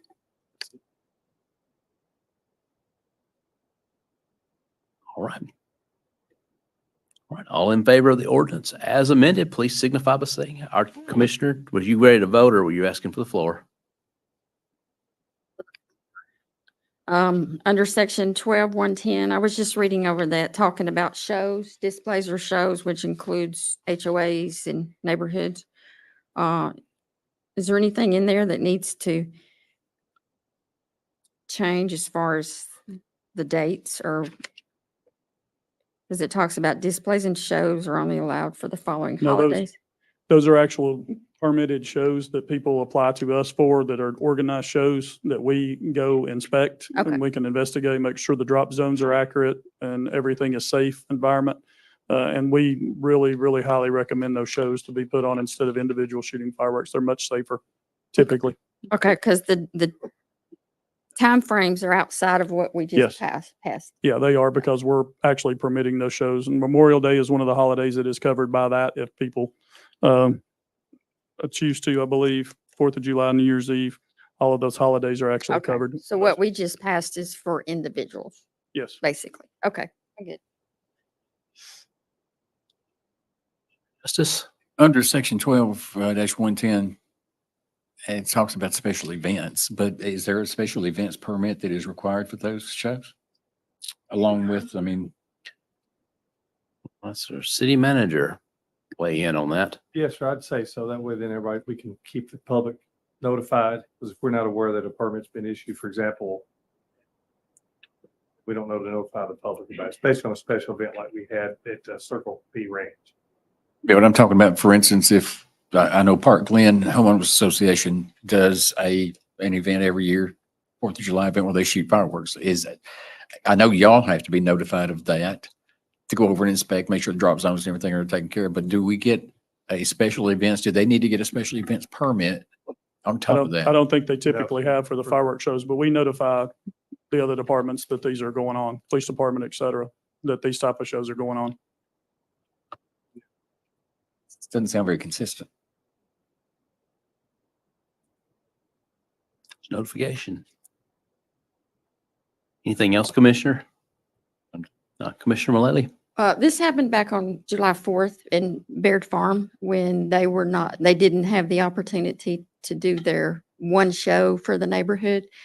I thought that they applied for a special permit and got special permission to do it on a certain day. I believe they did for the fireworks, but not a special events permit, which is different from the fireworks. I think that's what Commissioner Justice is saying. Special events permits are for special events where you have to apply to the city for a permit in that regard. This is just for the fireworks show itself. Oh, okay. Okay. All right. Any other questions or comments? Try this again. All in favor of the ordinance as amended, please signify by saying aye. Aye. Any opposed? The ordinance carries.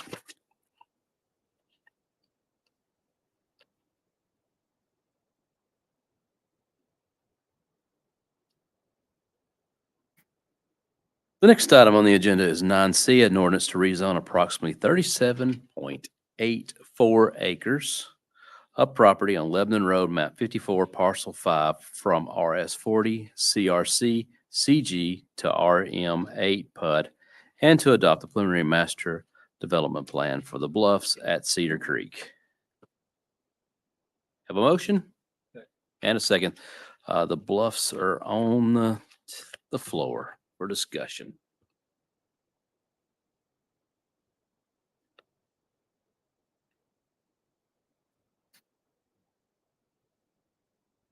I'll start out but I hear voices somewhere. Oh, so say I'll start out by saying there's a conditional use permit requested. I'll make the motion that we we grant the conditional use permit with a waive the requirements of A and B. This is captured under staff comments. Was that a second? Yes. Okay. Sure. More has got to be done to this, and then Mr. Marchetti, I'm not sure how this needs to be handled, but this was actually on the first reading and all the amendments were put in on the first reading. Excuse me, the first reading did not pass. So when it came back, we passed it the first time around, none of the conditions applied as when we did all the conditions, or I mean, it was conditionally put in front of us. We did not pass it as a commission. The next time it come through, it hadn't passed. So those commissions or those conditions don't apply to it. Do we need to go through the whole process again, or how does that work? Whatever was approved the first reading. So do you wish to amend Well, first reading? I think his point is the first reading did not pass. Like, And and the thing died, It died.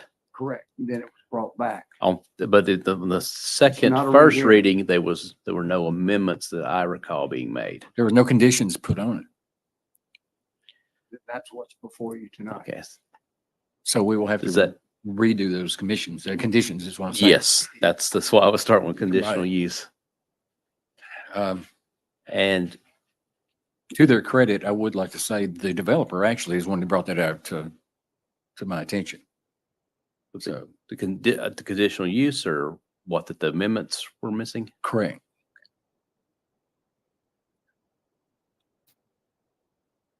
Sheila's got a look on her face.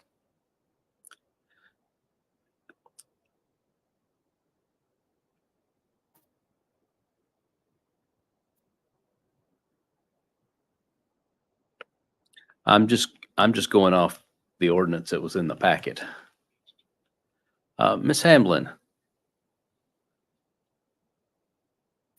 you would,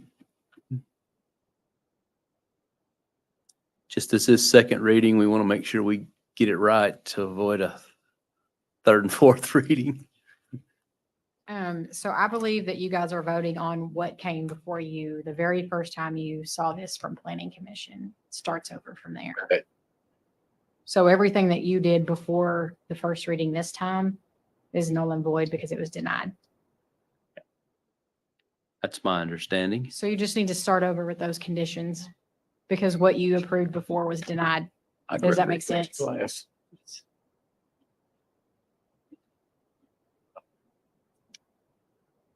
I don't remember. I've got a way of handling it, if I may, Mayor. Commissioner Justice. Mr. Marquetti, if this is possible for us to do this, what I'd like to do is to copy the conditions applied to the first reading and the first reading. Yes, sir. I would like to take those conditions and apply them to this. Be an amendment you make to. Would that satisfy the? Yeah. Okay. Well, I'd made an amendment. I will withdraw that if there's no objections, especially from whoever seconded it, just to get us back to the ordinance before us. Well, I'm going to withdraw mine if there's no objections. Is there any objections to me withdrawing the conditional use? I know it's been put out there, so I'll just withdraw that. We'll be back to the amendment. I mean, the ordinance as presented to us tonight. We're back to a blank slate if there's no objections. Not hearing any objections. Then if you want to take us from there with your amendment. The original conditions, I'm looking at attorneys. I see a couple. But the original conditions that were applied, the actual amendments were approved. It was the PUD ordinance, it was not approved. So I want to take all those conditions and I want to take those and put those and apply those to this part of the ordinance. Now, do we have anybody here that can actually recite those conditions back to us? Because I don't remember them. You I know, see Mr. Nathan back here. once it failed, they fell out of my memory. That mine as well.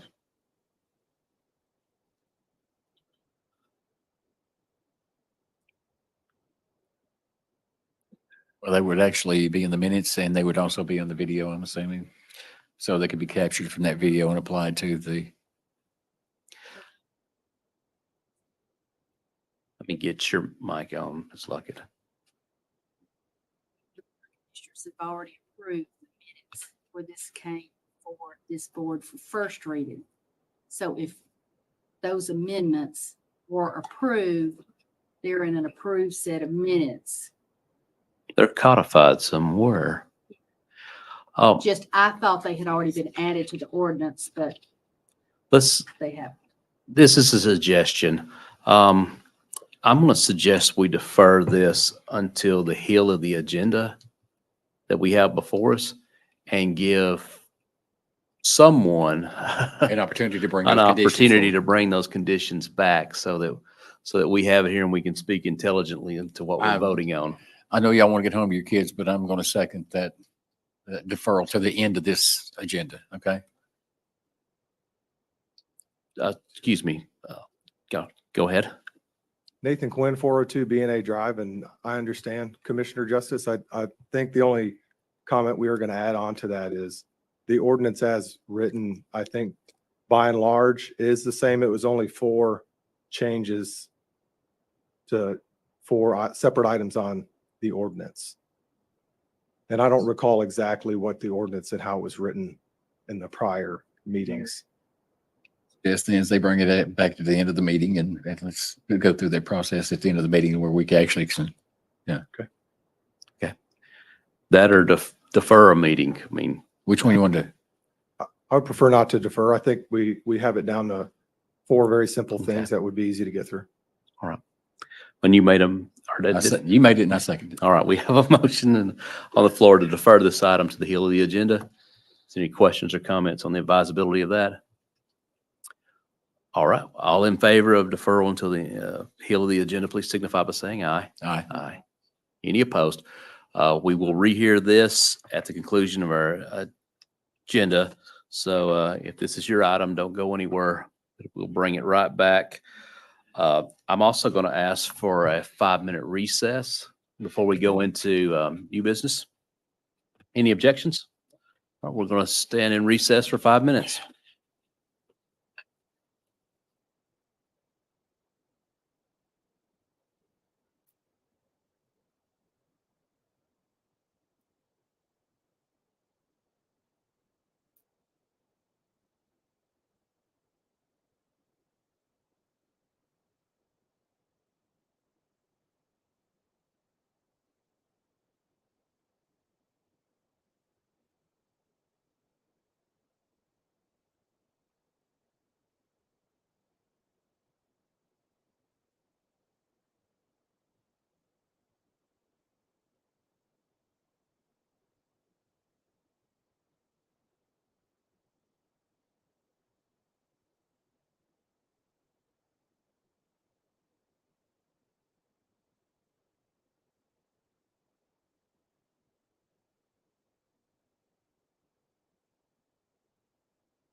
Having a quorum present, we'll call the meeting back to order. We're on item 11A and 11B, or excuse me, 11A. If there is no objection, I'll read 11A and B together. Hearing no objection, 11A, an ordinance to amend the land use plan for the property known as Golden Bear Place located at 4003 and 4515 Beckwith Road, map 78, parcel 12, 1701, 1702, from interstate commercial to interstate commercial mixed use business development center and high density residential. And 11B, an ordinance to rezone approximately 81.61 acres of property on Beckwith Road, map 78, parcel 12, 1701 and 1702, from CI PUD and CRC PUD to commercial mixed-use plan unit development, CMU PUD, and to amend the preliminary master development plan for Golden Bear Place. Motion. Have a motion Second. and a second. 11A and B are on the table for consideration. And I'm getting my stuff out for it.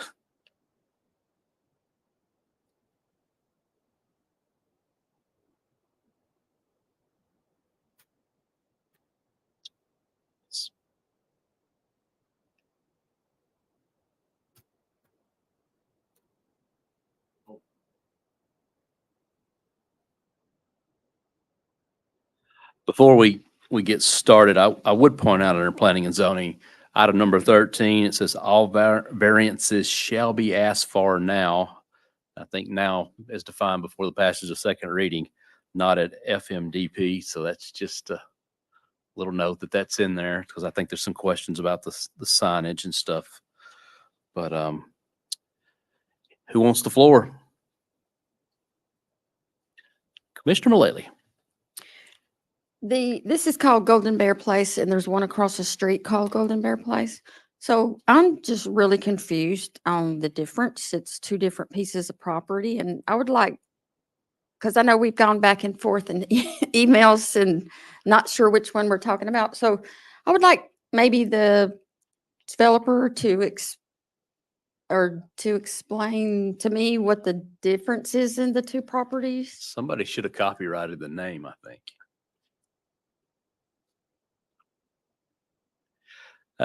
Yes, sir. Kenneth Powers, 977 Chandler Road, Mount Juliet, Tennessee. Let me get my slides up, and I think a picture will probably be worth a thousand of my words. Okay.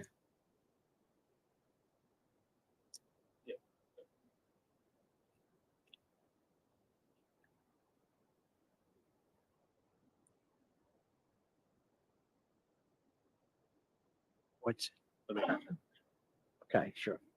Ms. Mullally. Mhm. I believe the consultant for the project you heard earlier tonight is here. They changed their name actually to Golden Gateway, Golden and Gateway. it just Oh, helped with okay. confusion. So this one stays Golden Bear. Oh, okay. All right. That was really confusing. It's like Highlander. They can be only one.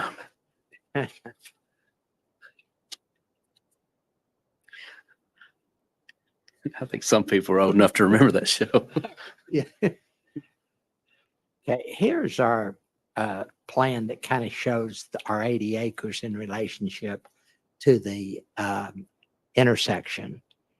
And we have some slides that will enhance this, but basically if there's kind of get the questions going off of here, if that works.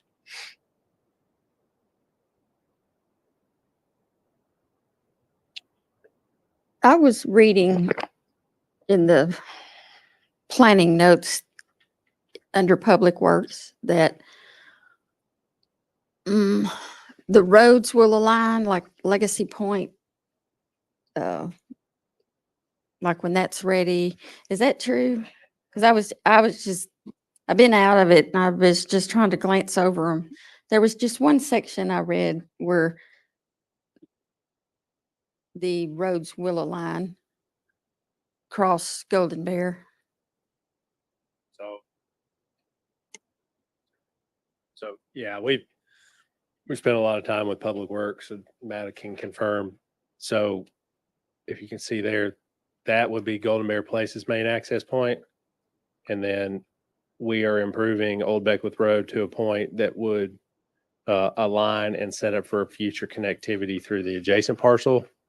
As a matter of fact, we have 3 or 4 connection points to the adjacent parcel to the west, which would then align with the Legacy Point access.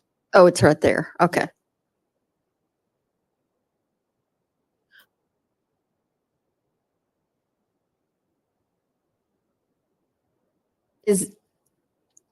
I know there was some discussion about Eastgate connecting to this road possibly in the future. Is that? That would actually, that Eastgate connection is further north. Further north? Yes. Okay. To get past the auto auction. All right. And this includes a roundabout in here? Offsite future roundabout. Yes, ma'am. Okay. We are well, I won't say that. We've already submitted final design plan for the entry roadway and the improvements to Golden Bear. We've met with staff multiple times discussing those. We're currently evaluating a small roundabout at our initial main intersection here just to help with traffic movements. So it could potentially include a roundabout in the future. All right. And you have assisted living. Point to where the assisted living is.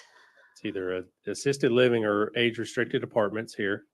103 units.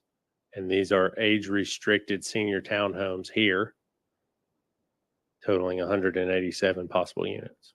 For sale or rental or combination? For sale. Combination. Yeah.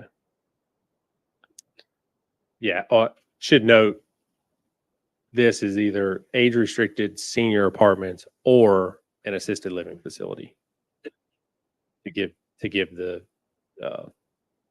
as Gino could tell you, we on several projects trying to fit a certain age targeted facility in there that wouldn't necessarily qualify as an assisted living project. Commissioner Hefner, I think you've been involved in some of those conversations. So I'm going to keep the door open. Either way, it's age restricted or targeted. It's just the verbiage we're having to use. All right. All right. Can you talk about the retail, commercial, the business area?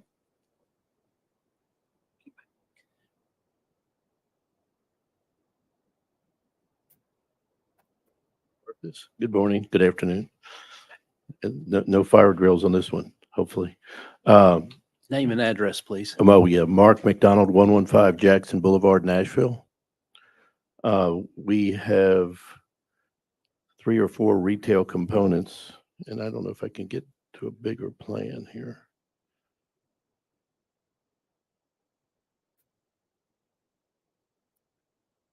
I'll just use this, and it has the pointer work.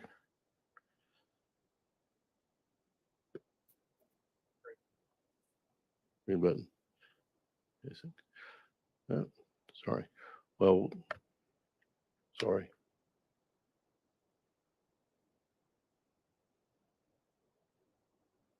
So we have a restaurant planned for this corner, potentially in conjunction with this little triangle of property that's subject to. We have a convenience store for this corner. This is a 150 to 180 room Hyatt hotel. And then we have around 15 to 20,000 feet of retail in the apartment complex on the first floor of this space. Then we have a bowling alley under contract right here, which is East Side Bowl in Inglewood. And I guess that's the retail components of the center.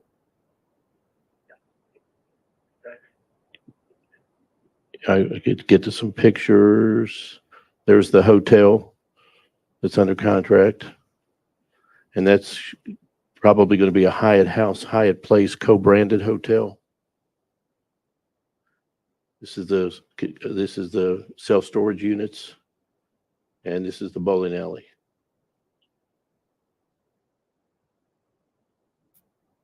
I think on the front we had the you can see the retail along the first floor, along the front of the apartment complexes, right there.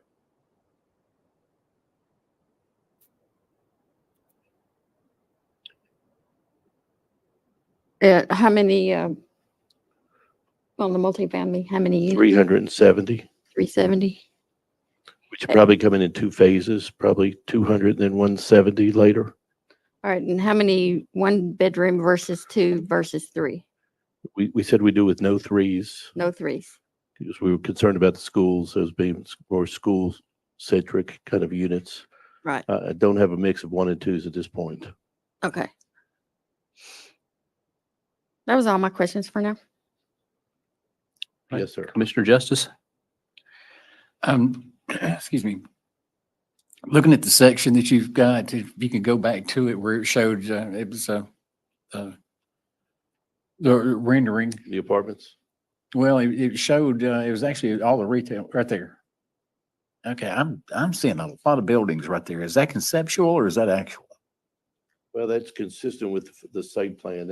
And those are 3 and 4 story units with enclosed stairwells, elevator units. That's, conceptual still, not actual, but, pretty accurate. Okay, so I guess my question, excuse me. I'm assuming that's all retail on the bottom. It is. And is that offices up top? We're looking at 3 stories, actual somewhere. I think I've Looks got like- maybe a better rendering in here. It's all the way at the beginning. Right there. Okay, this one. Yeah, it's really 1-story retail. We're showing with a corner, potentially a rooftop patio on a restaurant. But most of it's 1-story. It'd be 20 feet ceiling height, so it'll kind of look big and open space. We're way off the road on this, so we felt like we had to do something kind of really cool in order to attract retailers to come into this area. We're behind, there's a big power line in the front of this, so we're about 800 feet off the road, off Golden Bear. The second part of this, one of the things that we have been pretty consistent about is when you get into, and you're talking about for sale townhomes, you said that what you guys had was a model that was a combination of rental and for sale. Do we know what that percentage is? Because we've pretty much stuck to 10%, I think, over a period of time that, that would be for rent. I wasn't aware of that. We don't really have any combination. I know we talked to a number of people that were saying, my mother's 85. She doesn't want to buy anything. She'd like to rent something, so we think there's a lot of people wanting to downsize and wanting to simplify their life. So I'm not sure 10% would be the right number in an age restricted deal. If we could live with more, that'd be great.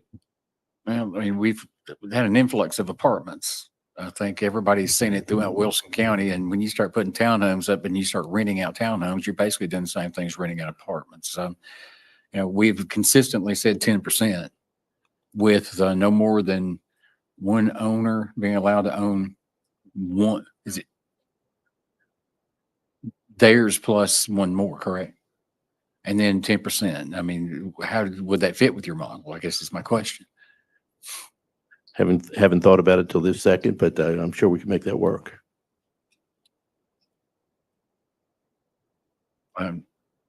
Mayor, in this particular, I don't think I'm talking out of school. That has been our consistent holding, is it not? It has been proposed at us for several developments. I don't know if one exactly like this one, but yes, there are several examples. Yeah. The other part of that is I know that there's normal negotiations that you go through the process of, and you're going to do on-site and off-site improvements to the road, infrastructure, things of that nature. Do we have a list of those improvements and what those add up to per unit for the residential? We've gotten a bid from Jones Brothers on the roads, the on-site and off-site road improvements, and I think it's about $8 to $9 million of improvements. What does that equate to per unit? Do you know? That's normally something that Mr. Haddix will provide us with. That's a- He's it's about- normally got these numbers laid out because he knows what we're going to ask. So Yeah, well, I think that if $8 to $9 million divided by 6,660 is 15,000 a unit. 13,632, 13,632. or 13,000 a unit. Okay. And something that I've always tried to do is to go to the district commissioner and ask their opinion. And they're the ones that have to answer to the people in their district. So I would go to Commissioner Hefner and say, are you okay with this? I know you've been involved in the negotiations with this. I'm sorry. All right, let's get Commissioner Hefner on the. That's correct. I've been meeting with the applicants for a year, maybe. Yes, sir. Seems like a year. And talking to Mr. Powers, he did indicate to me that they are open to it doing a voluntary contribution. We hadn't really discussed numbers or anything like that, but there is a willingness on their part. What those actual numbers, what we come up with. I think the 9 million included on-site improvements. On-site and off-site, yes, sir. So when we met the other day with staff, the off-site road improvements, I think we came up with 1.3 or 1.4 million. I think 1.4, 1.5 million, yes, sir. Yeah. So, and those are the road improvements that are made right on Golden Bear Parkway, which are being considered off-site. And we're also making improvements to Beckwith, even though it runs through our property, but it's kind of a Correct. public road that doesn't just serve our property. Correct. So the idea there is there would be issued some similar to what we've done in the past with other high density projects, given some credit back towards a voluntary contribution amount that would give you those credits back and not add on top of what we would Yes, sir. normally do. So, and I do want to note that I know when Chief Luffman was here, he wanted to have a fire station out there on Golden Bear Parkway close to the interstate. Now, my understanding is that's not something that current chief, either lot's too small or maybe it's not the ideal location. So, and I spoke to Chief earlier this evening. So the applicant, speaking with them earlier, said that they would be willing to donate that land to the city, where we can use it as a fire station. Or we talked about pickleball courts. I think you can get 16 pickleball courts, and given the age 55 plus that's going to be living out there, it might be a good idea to turn that into a park of 16 pickleball courts. I don't know, just a suggestion. We can do whatever we want with it, but I think the applicant is open to just not designating that land for a fire station, but just donating it. So is that correct? That's correct. Yes, Am I sir. misstating anything? No, that's Okay. correct. All right. So if we need to capture that in an amendment, we can do that. I think, I don't believe it is captured in the ordinance. So if it's an amendment, is there, how will we define that phase? I guess the label proposed fire station. Do you want to say, will be donated to the city for city use or something? I think it's about 2A. That land. Lot 2B, phase 2B. Page 2B. Yeah, the land. So and it's a 1.1 1.1 acres, I think. 1.1 acre. Okay. 1.1 acre.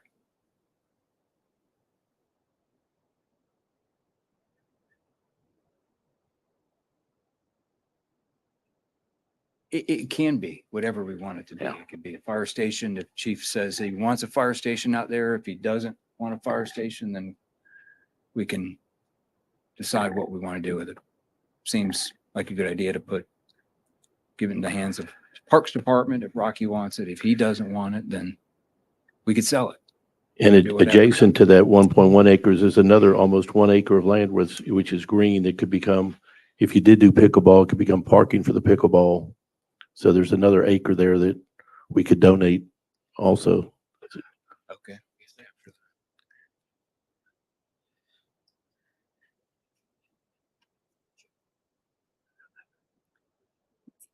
Yes. Yeah, that piece right there.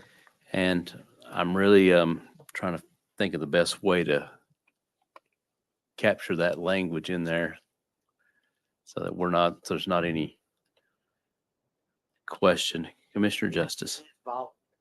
What I would suggest maybe is that we would amend that section phase 2B where it says proposed fire station would be as a part of the negotiated project, that section and the section adjacent to it would be donated to the city of Mount Juliet for a future use to be determined. Sounds good.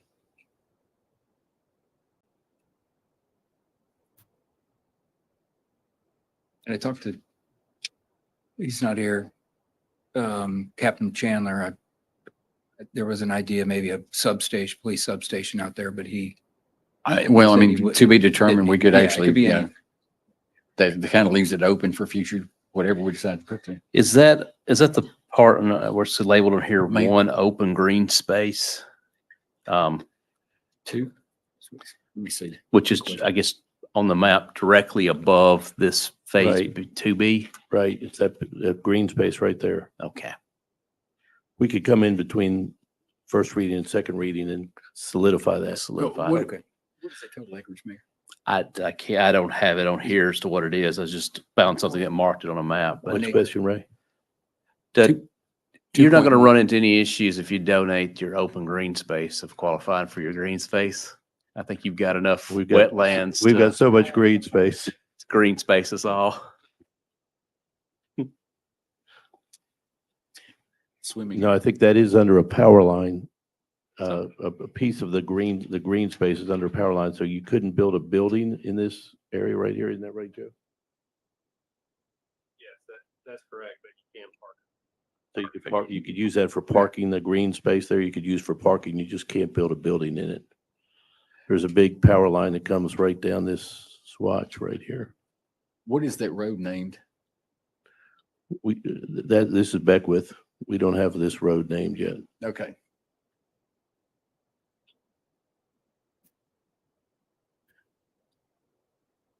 Commissioner, you had the floor. Yeah, I'm sorry. So do we need to codify that as an amendment to include both parcels? Okay. How do I reference them? Do you want to let them come back with something nailed down on second reading that we can put exact Yeah. language in? So there's no, I can go back now, know what we want to do with these areas. I will create, add it Reference. to the site data table so it's clear for everybody. And, we'll call that lot 4A or something with an acreage and. Something we can reference in the. Yes, sir. Okay, perfect. other than that, I'm out of suggestions on it. That's,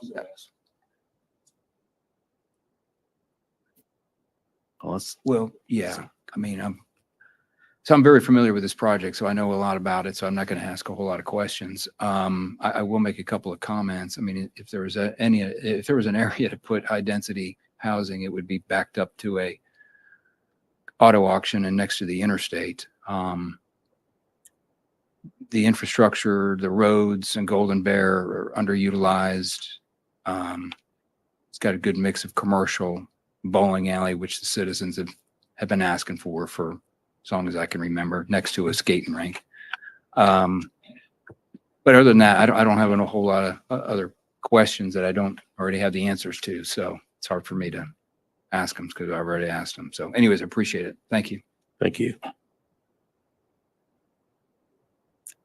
Commissioner Justice. During the conversations that I had with Mayor Bell and Mayor Hutto, in regards to Eastgate, when we were talking about the urban growth boundaries, the expansion of those and the changes that we were making, and Mayor Bell had asked about our our proximity to East Gate and being continued out from the East Gate, coming on out to Beckwith Road. And I know that's something, Mr. Powers, me and you discussed. And what is the proximity to that? Ray, let me see if I can get a slide here. I think I've got it here. Yeah, you put show. This what? Sorry, Ray. There's the end of Eastgate there. It swings down. So here's our northern property line. It if memory serves as 4 or 5 parcels north of Okay. our northern line. So that There's a lot of traffic on East Gate that they were asking about if they could extend that East Gate all the way over to Beckwith Road and give them some relief over off of Highway 109 was one of the reasons they were asking about that. So, and they need some relief, and we want their tax dollars too. So we'll take everything we can get. So in the future, Mr. Addicks, if you're working in that area over there, would you please keep that in mind? yes, sir, will do. Thank you.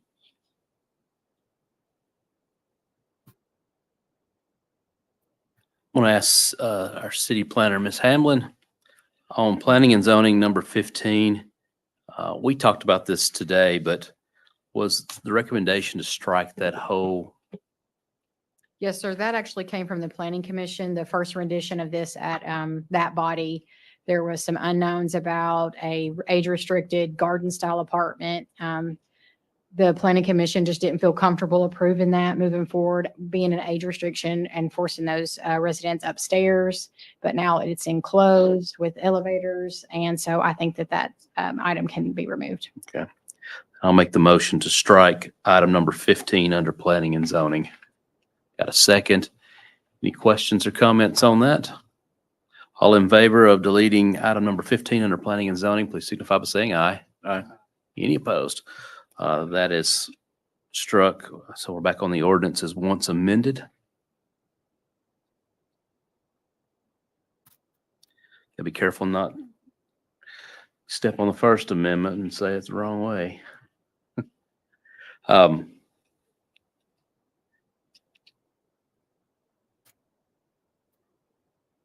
Anything else? Anybody else? Are we ready to vote on the item on first reading? Got our city manager. Mayor and Commission, more of a comment. I just want to thank the developers and the city elected body for your vision, because that area is quickly evolving. So having 2.1 acres set aside that close to the interstate interchange or on Golden Bear would be quite useful for a multitude of uses as the city grows and evolves. So thank you. You're welcome, Kenny. This is a very nice development here. So I don't have a lot more to add, but I do have Mr. White. We talked today on that. Did you have a dollar figure on those offsite improvements? I think Commissioner Heffer mentioned it earlier, about 1.4 million is what we agreed upon. I just really make sure everybody's on, use playing from the same deck for the number. So 1.4 million.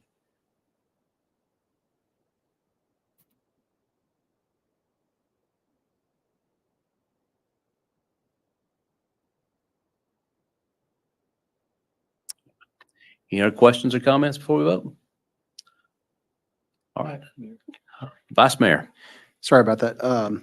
Just one thing, just for the developer, obviously, when we come back to second reading, if you guys could, before committing the 10% or whatever that percentage is, can we get something more locked in? Because again, it's just this is your project, and the last thing we want to do is dictate the actual the market. This is something new. I was going back and forth with some of the staff, and I appreciate them being able to be multitasking for me as we're sitting up here. But this is something new for our city. So when it is age restriction, so we want to be able to see what other markets are doing, as well as get your opinion, because you guys are the SMEs, and we want to be able to validate that and at least get your opinion. So second reading, we'd like to hear more about that. And I do appreciate your guys' time. Obviously, we sat down on this project many times. I've picked your brain many times and asked for a lot of different things. So just for the folks that are watching, the commission does go back and forth on these developers. We ask a lot of questions. We go back and forth, and And these folks have been very, supportive on trying to get these changes made behind the scenes, so we don't have to go back and forth and make all these different changes. And that's just for the folks that's watching. Also, I'd like to get more information on the second reading with the golf carts and how you guys are going to mitigate that, because there was some questioning on trying to get through some of this green space. So just want to know more about that later as well. Commissioner would come back with specifics on the golf cart. Yeah, just the path, the walking path, the green space and so forth. Okay. Yeah, sorry. Looks like Commissioner Hefner. I just have one final comment on the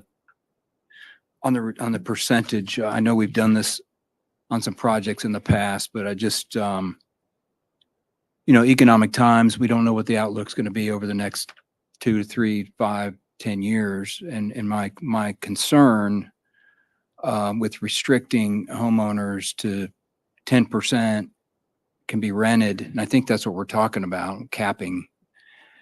We don't want to find ourselves in a situation where the economy turns bad to worse and you're forcing people to go into foreclosure because they can't afford their homes.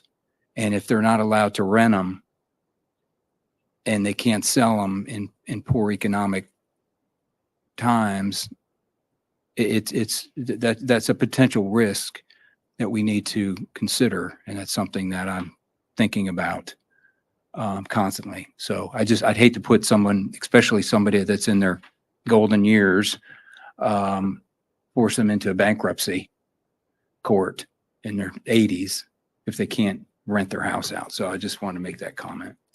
Yeah, and to your point, this is a little different project than what we're typically hearing with the concerns. I know, and sometimes if you're just dealing with a straight up single family development, there's always the concern that one party would just come in and purchase every single house as they come on the market, or work out a deal beforehand and turn it into a de facto apartment complex, minus the on-site oversight to do it. So, yeah, I think we need to tread carefully on this one, to your point, and just make sure we get the right thing in the right mix here. Any other questions and comments on 11A or 11B?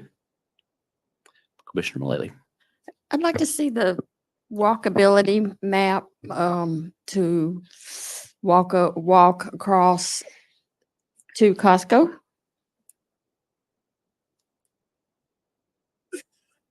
That's our Commissioner, that's our walkability or pathway in the back. Let me get the other slide right there. You'd have to come out to Golden Bear and across a sidewalk on the next development, which to come up to Costco. All right.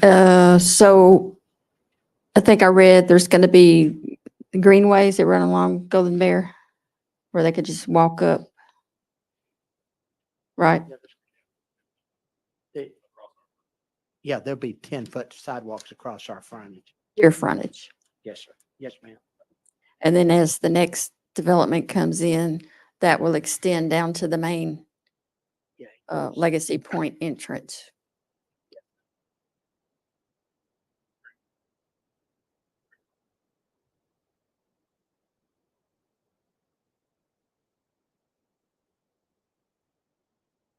All right. All in favor of 11A and 11B as once amended, please signify by saying aye. Aye. Any opposed? Those two items carry, and they will be up for consideration on second reading, I believe, January 8th, as we'll skip the December meeting. Thank you. Yep. Thank you, guys. The next item on the agenda is an ordinance to amend the fiscal year 2023-2024 budget ordinance 2023-2024 to appropriate funds for the purchase of the property located at 4370 Old Lebanon Dirt Road, map 77, parcel 27, being approximately 1.3 acres, from Cynthia D. Law for the fire department. A motion and a second. The item is on the table. Any questions or comments on the budget ordinance? Correct. Correct. City Attorney, Instead of 1.3 acres, it should be 5.5 acres. it did seem to get smaller. 1.3, you'll see later on, is what is to be reserved for Lazy Joe, the 40-year-old horse. or whatever. And the correct number was 5.5? 5.5. 5.5. The header should read 5.5 on this. So it is 5.5 in total. Any questions or comments on the budget ordinance? Commissioner Justice. First of all, have we got an appraisal on the property? Mr. Martin. And we'll have the appraisal completed before the second reading, hopefully. Okay. But we don't have one yet, but we can get one. Commissioner Hefty. Yeah, I know we're on the budget amendment, but I'm going to ask it here. Do we have, I mean, we're looking to set money aside in the budget to buy buy land for a fire station that's going to replace the one on East Hill Street. Yes, sir. Where are we with regards to that property? Shouldn't that be taken into consideration on this amendment?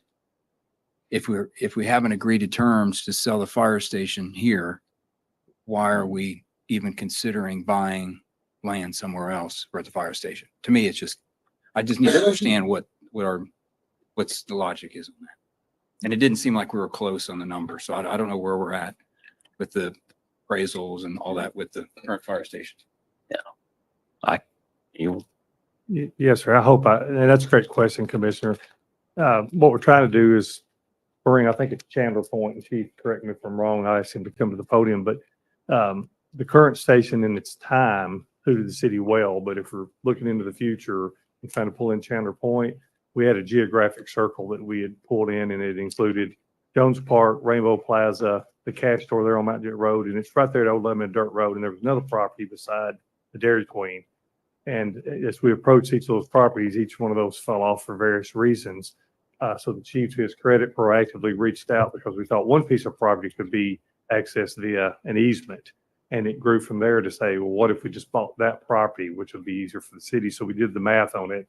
And it's far cheaper than what we paid for the acre and a half, I believe it was. I've got the numbers. If when the time comes up, we can speak to that. But that's a great question. We could always then sell that building, the existing fire station, or use it for other city purposes if that's what the commission chose.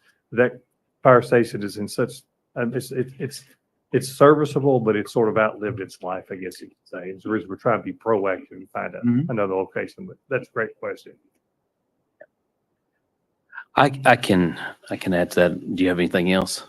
No, I'm just trying to understand why we're looking to buy property when we already have property with up and down the street, so we can.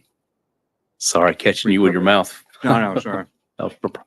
I can say for me, it was just important, regardless of what happens with any other projects, that we do something with the East Hill Street Fire Station as far as replacing it.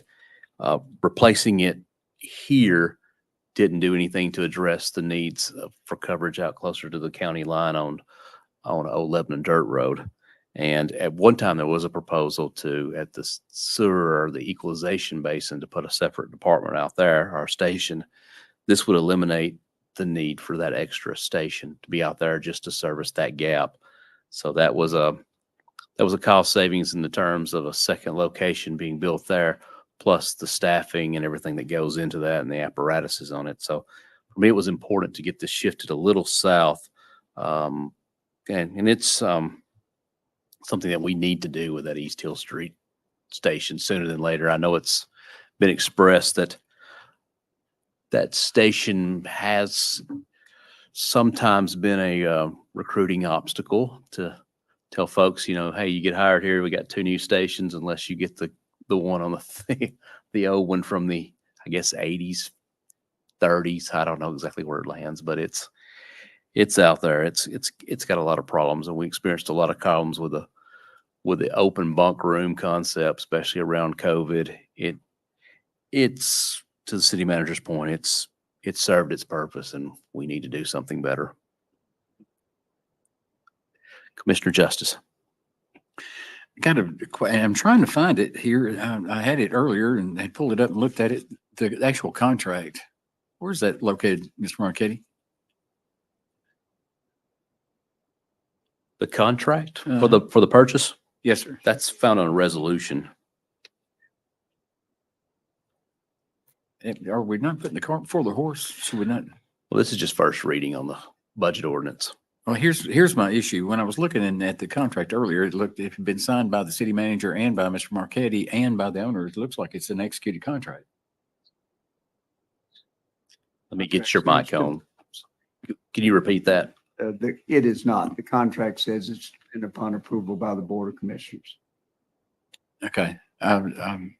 Looked at, I saw something a little bit different. We look at it shortly, but I've got a little bit of an issue, like I say, without having an appraisal. You know, we haven't done that before. Why are we doing it differently this time? I think we need that appraisal. And I will be the first one to tell you, I mean, if it's worth it more to us to purchase it, that's fine. But we owe it to the people that we represent to show them that, okay, yeah, we're paying more than the appraised value, but this is why we're doing it. Understand. Mr. Martin. Mayor, that's a great question. Commissioner Justice and I spoke to that earlier. We know that this particular property owner has been approached by other folks to buy the property, and which is why we felt we should act as soon as we could, at least on first reading. I can get an appraisal, but I think that the property, regardless of what the appraisal comes back at, I think it's going to be close. I think we paid I think this is, if we were to purchase it, it's 173,000 per acre. I think it was 600 something thousand per acre that we paid toward the acre and a half that are 1.7 acres on Chardon Parkway. So we felt like it was a good opportunity, and I will get that appraisal, but I think it probably has more value to the city for a fire station than it would be to somebody to develop it for 5 estate lots of an acre apiece.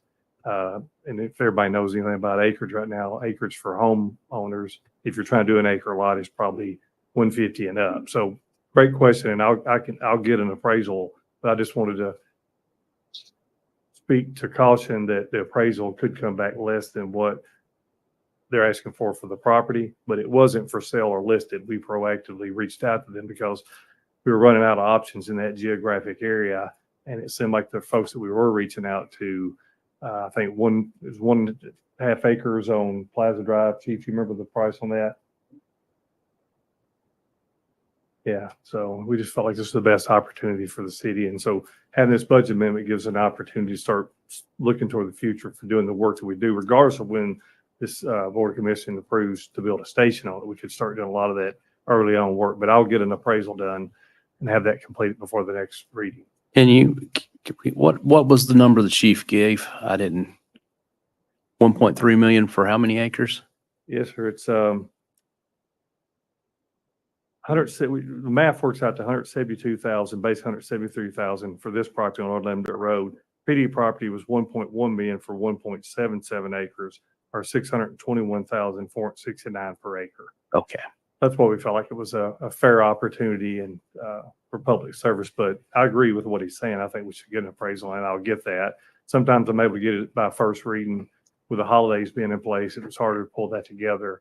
So with Thanksgiving approaching, to get that done that time. And this opportunity sort of came up. You hate to say by accident, we were being proactive, but didn't really anticipate that they would accept a tentative offer from the city. All right. Any other questions or comments on the budget amendment? Right. All in favor of the budget amendment on first reading, please signify by saying aye. Aye. Any opposed? 11C carries by the board on first reading.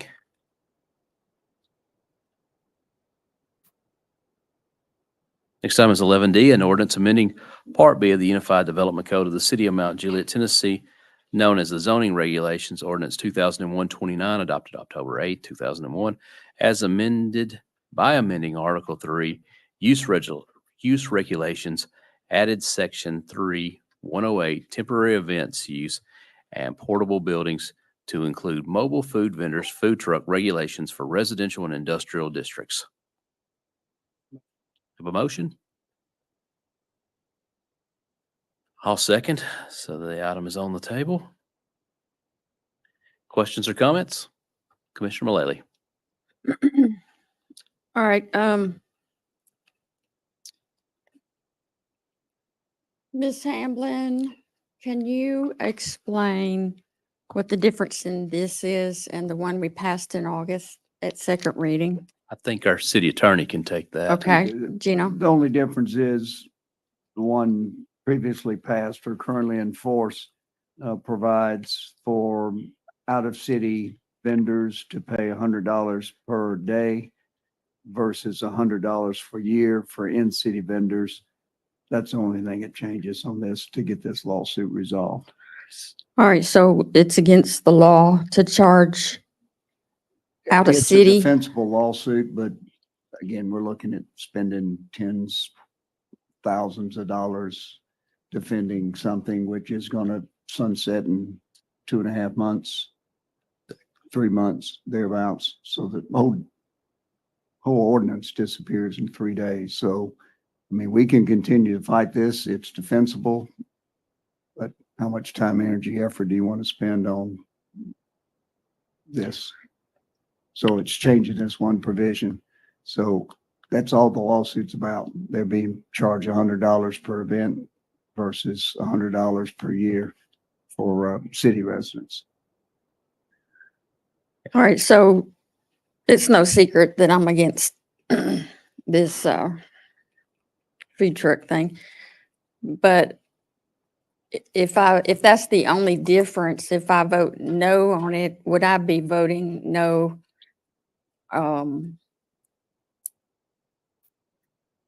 You'd be voting not to settle the lawsuit, I'd be voting no what? not to settle the lawsuit. That's the Not only to reason settle for a this lawsuit. change. So everybody pays $100 a year until January 31st, when it disappears unless the new statute's passed. All right, well, I would like to make a motion to extend the trial period 6 months, but to include some of the summer months, because I don't think it's gonna be a fair assessment over the winter. I think some of the summer months need to be included in that trial period. So I would like to make a motion to extend that 6 additional months, at least, halfway through the summer, maybe through June 30th at least. Yes, sir. Just if I could suggest, if that's something else that needs to be done, maybe on second reading instead of first reading, I'd like to get this part done through finished and move on. Show a good faith effort on our part. Correct. So you made a motion. Is there a second for that? Okay, we have a motion and a second to extend it 6 months from today or 6 months from passage. Well, I was adding it, let's see, this is November, December, January, February, March. Correct. It's what, February? February 15th is the sunset expiration. Yeah, so I was thinking 6 months from like January to sunset on, say, June 30th, to at least include the first half of the summer. Okay. So you have a motion and seconded to extend the sunset clause from February 15th, 2024 to June 30th, 2024. And okay. Vice Mayor? So, and I think it's going to go back to Mr. Marquetti. So, if we just go ahead and do exactly what the attorney is asking, which is for us just to go ahead and pass this tonight without making any of these changes to help me. I'm just trying to get clarification from Mr. Marquetti. Does it matter if we extend this tonight or It doesn't matter. doesn't matter? I just did want to delay getting the one piece finished. Just wanted to make sure that that's clarification. Okay, so it doesn't matter if it's extended. We just want to make sure we get it passed or voted tonight. Correct. Okay, thank you. Just want to make sure I got that clarification. Any questions and comments on the advisement of extension of the Commissioner Justice? My question is, what is this going to cost us to settle this As far as, I mean, what's the actual cost associated with settling this? Right now, it's zero. I thought attorney's fees were involved. We made the offer, no attorney's fees if this amendment goes through. Okay. I've got a little bit of a problem with, why we're here, at this point. I mean, I kind of thought that, when we pass ordinances, those ordinances, the viability of those ordinances looked into, so we know that we're protected. And so, To answer your question, we are protected. We think this is defensible. It's just a question of, do you want to continue this litigation or not? We're happy either way. This was just a quick and easy way to end the lawsuit. Particularly when it was only running for another 2 months. well, that But- 2 months has now been extended to. That's fine. Whatever y'all want to do is fine with us. Well, I may be the odd man out, but I'm not in favor of making changes other than what we absolutely have to get this taken care of. Any other questions or comments on the amendment? All right. All in favor of changing the sunset clause from February 15, 2024 to June 30th, 2024, signify by saying aye. Aye. Any opposed? Nay. That carries by a vote of 3-2. So we're back on the ordinance as once amended. Any other questions or comments on this? All right. All in favor of the ordinance as once amended, please signify by saying aye. Aye. Any opposed? You were an aye. All right. So then it passes on first reading by a vote of 4-1. So hopefully that'll give you the ammunition you need, sir, We'll to try. Christian Lady was the no vote. Correct.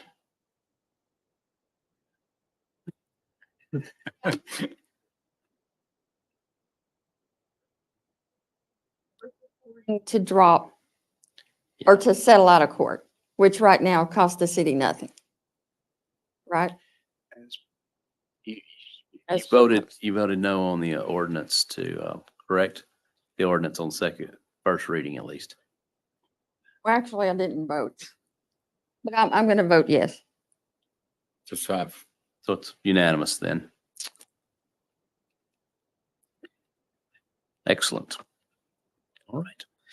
Got 3 items on the consent agenda. 12A, a resolution authorizing the city of Mount Juliet to participate in the James L. Richardson Grant Program, Public Entity Partners, PEP, for a driver training simulator. 12B, a resolution approving attachment to the master agreement between the city of Mount Juliet, Tennessee and the Wastewater Services LLC for sewer systems GIS mapping project and authorizing the mayor to sign the agreement. And 12C, a resolution authorizing the city of Mount Juliet, Tennessee to adopt certain provisional government accounting standards, Broad Statement 62, GASB 62, codifying of accounting and financial reporting guidelines contained in the pre-November 30th, 1989 FASB and pronouncements. Motion. A motion Second. and a second. All right. All in favor of the consent agenda, please signify by saying aye. Aye. Any opposed? The 3 items, 12A, B, and C carry. Recorded no votes on that. A is a resolution to approve the purchase and sales agreement to purchase property located at 4370 Old Lebanon Dirt Road for a purchase price of $950,000 to be used for a future fire hall and authorize the city manager to sign the agreement. Motion. Motion Second. and a second. Questions or comments on the sales agreement? Yes, sir. Commissioner Justice, you have the floor. Once again, I'm just going to say, I mean, this is a resolution, correct? And so anything we do has got to be done tonight. We can't, unless we want to put it off. So probably what I would do until we get that appraisal and we have an opportunity to go through and look at the actual contract, because I got a little bit of a problem. We're going to be keeping a horse for the, maintaining a horse on this property.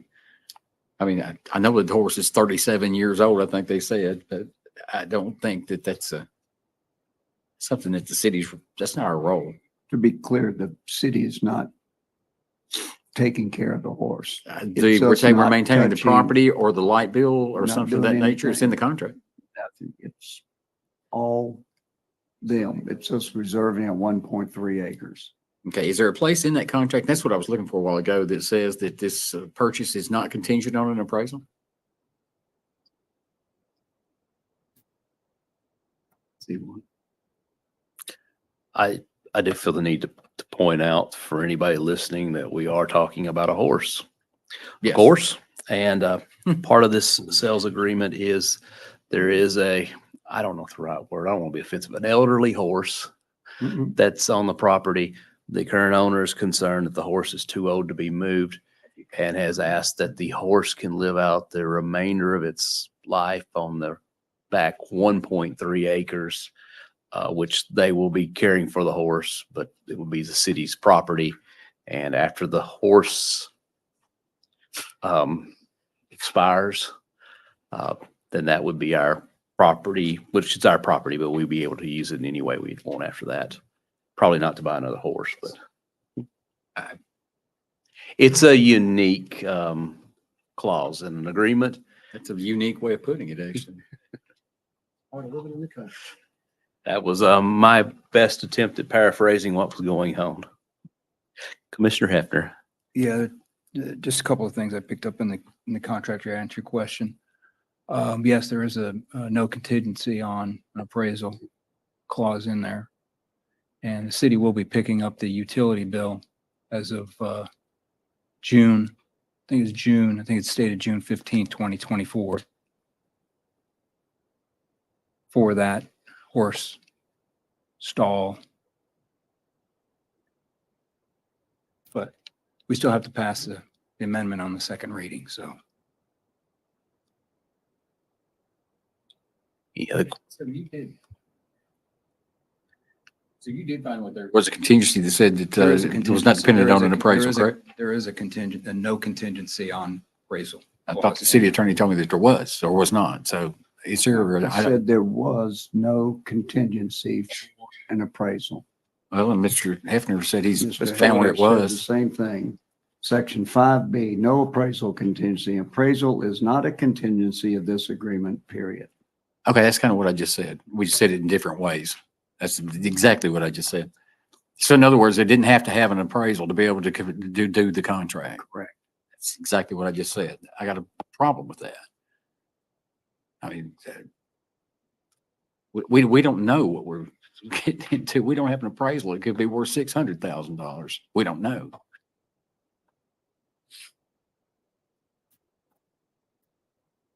Here.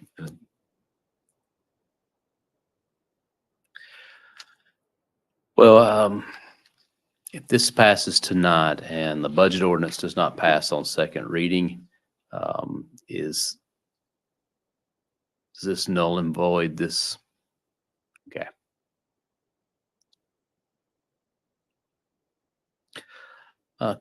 Mr. Martin. Mayor, if there's any part of this, and this is why I bring it before the commission is, what made this post haste type situation is we have been proactively looking for a fire hall location to replace the one behind us, regardless of what happens with the property here. And we could do it on site here. We could always, once Public Works moves out, we could build it up on that land and never miss a beat and keep the current station. But ideally, geographically, to pull all of our residents within that 5-mile radius, this particular geographic area made the most sense. And every piece of property that we reached out to proactively, it got more expensive. And we proactively reached out this property for a totally different reason, and it went in a positive direction. So in a way, we felt like it was a dream opportunity. So it's very possible that if you do an appraisal, which I don't have a problem doing, as a matter of fact, I'm in the works of getting that done. I just couldn't get it done this quick. We wanted to show these particular people that not only do we care about them because they were proactively approached, and the horse situation. But we did explain if there's any part of this the commission is not in support of, we can remove that. If it's the part about the horse would be a more difficult thing, but we could have a conversation because it would distress the animal. It's on the back part of the property. There was a resident here tonight that's showed up because they read this on the agenda that's lived behind the home for 40 years. And their kids grew up around the horse. So there's a personal attachment to that as well. We're trying to be good stewards. It could be that the appraisal comes back and says it's not worth that because it's in the eyes of the beholder. But from a city standpoint, location wise, I get that. Sometimes the property will have more value to us than it would to somebody else. So I agree with the commissioner. That is a very good possibility. And that's probably why the language is in there that way. But at the end of the day, I'm going to support what the commission decides. And if the commission decides that if any part of the contract is not palatable, we can address that. Right. Thank you. Vice Mayor? Yeah. So, Mr. Martin, I just want to confirm. So this land right now is currently zoned residential, correct? And if I'm correct, Ms. Hamlin back there, you can confirm that if we have a firehouse on it, it's going to be rezoned from, it's still going to be residential? Okay, I just was trying to get that clarification on there. So there won't be any rezoning that's needed. Okay. Just want to clarify that, just to make sure I understand it as well. Okay, thank you, Mayor. Commissioner Hefner? A question, I noticed also, is the owner ready to sell now? Because in the contract, it states she's going to be living there until next summer or until this Yes, coming sir. summer. So, And that try to be diplomatic and delicate with the situation. sure, since I'm they not weren't- familiar with Yeah, the details of it. exactly. I'm It's just a unique questioning. situation. Since we proactively approached them, the sister owns the home and I believe her brother is residing in the home. He would have to find another place to live. So we were trying to give that window thinking, okay, worst case scenario, by the time we were even able to get around even breaking ground, best case scenario, it'd probably be, I think July of next year, I believe is what was decided upon. So we're trying to be diplomatic and understanding the situation they're in, but I think they understand as well if the commission says, hey, we have issues with paying an electric bill for the horse barn or any part of that, we can go back to them and say, we had first reading last night. Here's how it worked out, and be diplomatic enough that they'll understand the reasoning behind that. We just didn't want to miss a good opportunity to bring this before the commission because it's literally the last opportunity within that area of all the other areas that we've looked at it as far as an opportunity, unless we move it elsewhere or outside of that geographic area. Well, I am aware of two projects. I'm not sure what, maybe Ms. Hamlin can answer this, right down on East Division Street. That are, I think it's East Division Street, two PUDs that are proposing to come in right across from Valley Center on the north side of the road. I'm not sure the timing of when they're coming through, but I'm sure there's going to be an opportunity, worst case, when those PUDs come through, which is in that same general area, certainly within a half a mile from where this house is located. So, I think it's East Division, maybe it's Old Lebanon Road, sorry. It is Old Lebanon Road, sorry. Yeah, Old Lebanon Road going towards the east. So I know there's two PUDs coming through, but maybe that's something else to consider that we know is coming down the pipe. And again, staff and myself will support whatever at the end of the day the commission feels best. We just wanted to get in front of you. It was a haste situation, knowing that other people have reached out to them and made offers and they were declined. And I think there's a part of these folks as well that feels better about the fire department being there than they do development or multiple other homes. So that's why we brought it, but we'll support whatever the commission decides. All right. Any questions and comments?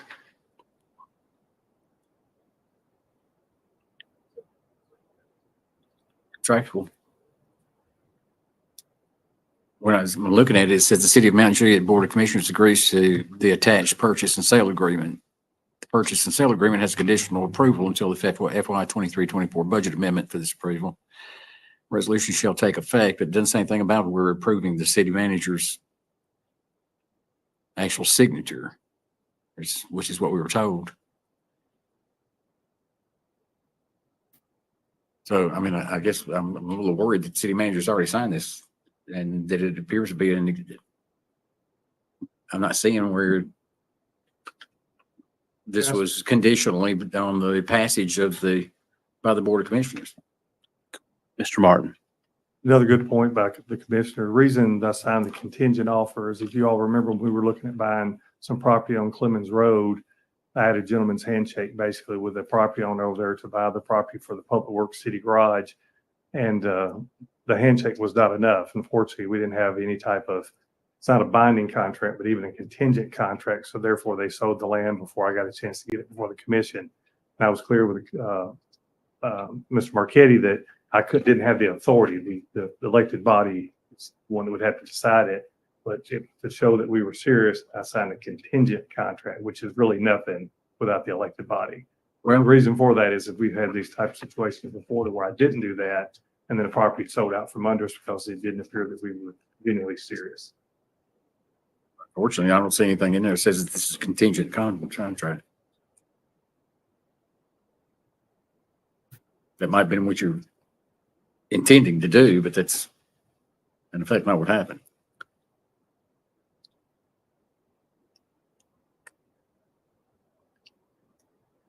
Vice Mayor. All right. So Mr. Martin, first of all, thank you guys for being proactive, and thank you also for the staff back there to be proactive. Obviously, we know it's late. I see what the city was trying to do, which was basically look at an opportunity to be able to rebuild another station while we still have a station actively, to be able to have some redundancy there. Totally understand it. And obviously a contract, the city has unfortunately got themselves in positions where we've missed opportunities and we've costed ourselves a lot more in the long run. Great example is the police station's property. We could have gotten that opportunity many years prior, and it cost the city almost double, if not more, from what we've been told from past commissions. So it sounds like, if I understand this right, Mr. Marchetti, is that if this passes tonight, that we will still be able to, this is a second reading, is that correct? It's going to come back up, or is this, okay? Correct. Okay. It's contingent upon the complete approval of this board of commissioners. Okay. So including the budget amendment. Correct. Thank you. Mr. Justice, it's in about 4 or 5 different places throughout the contract. If you want to take the time to go over them all, we can do that.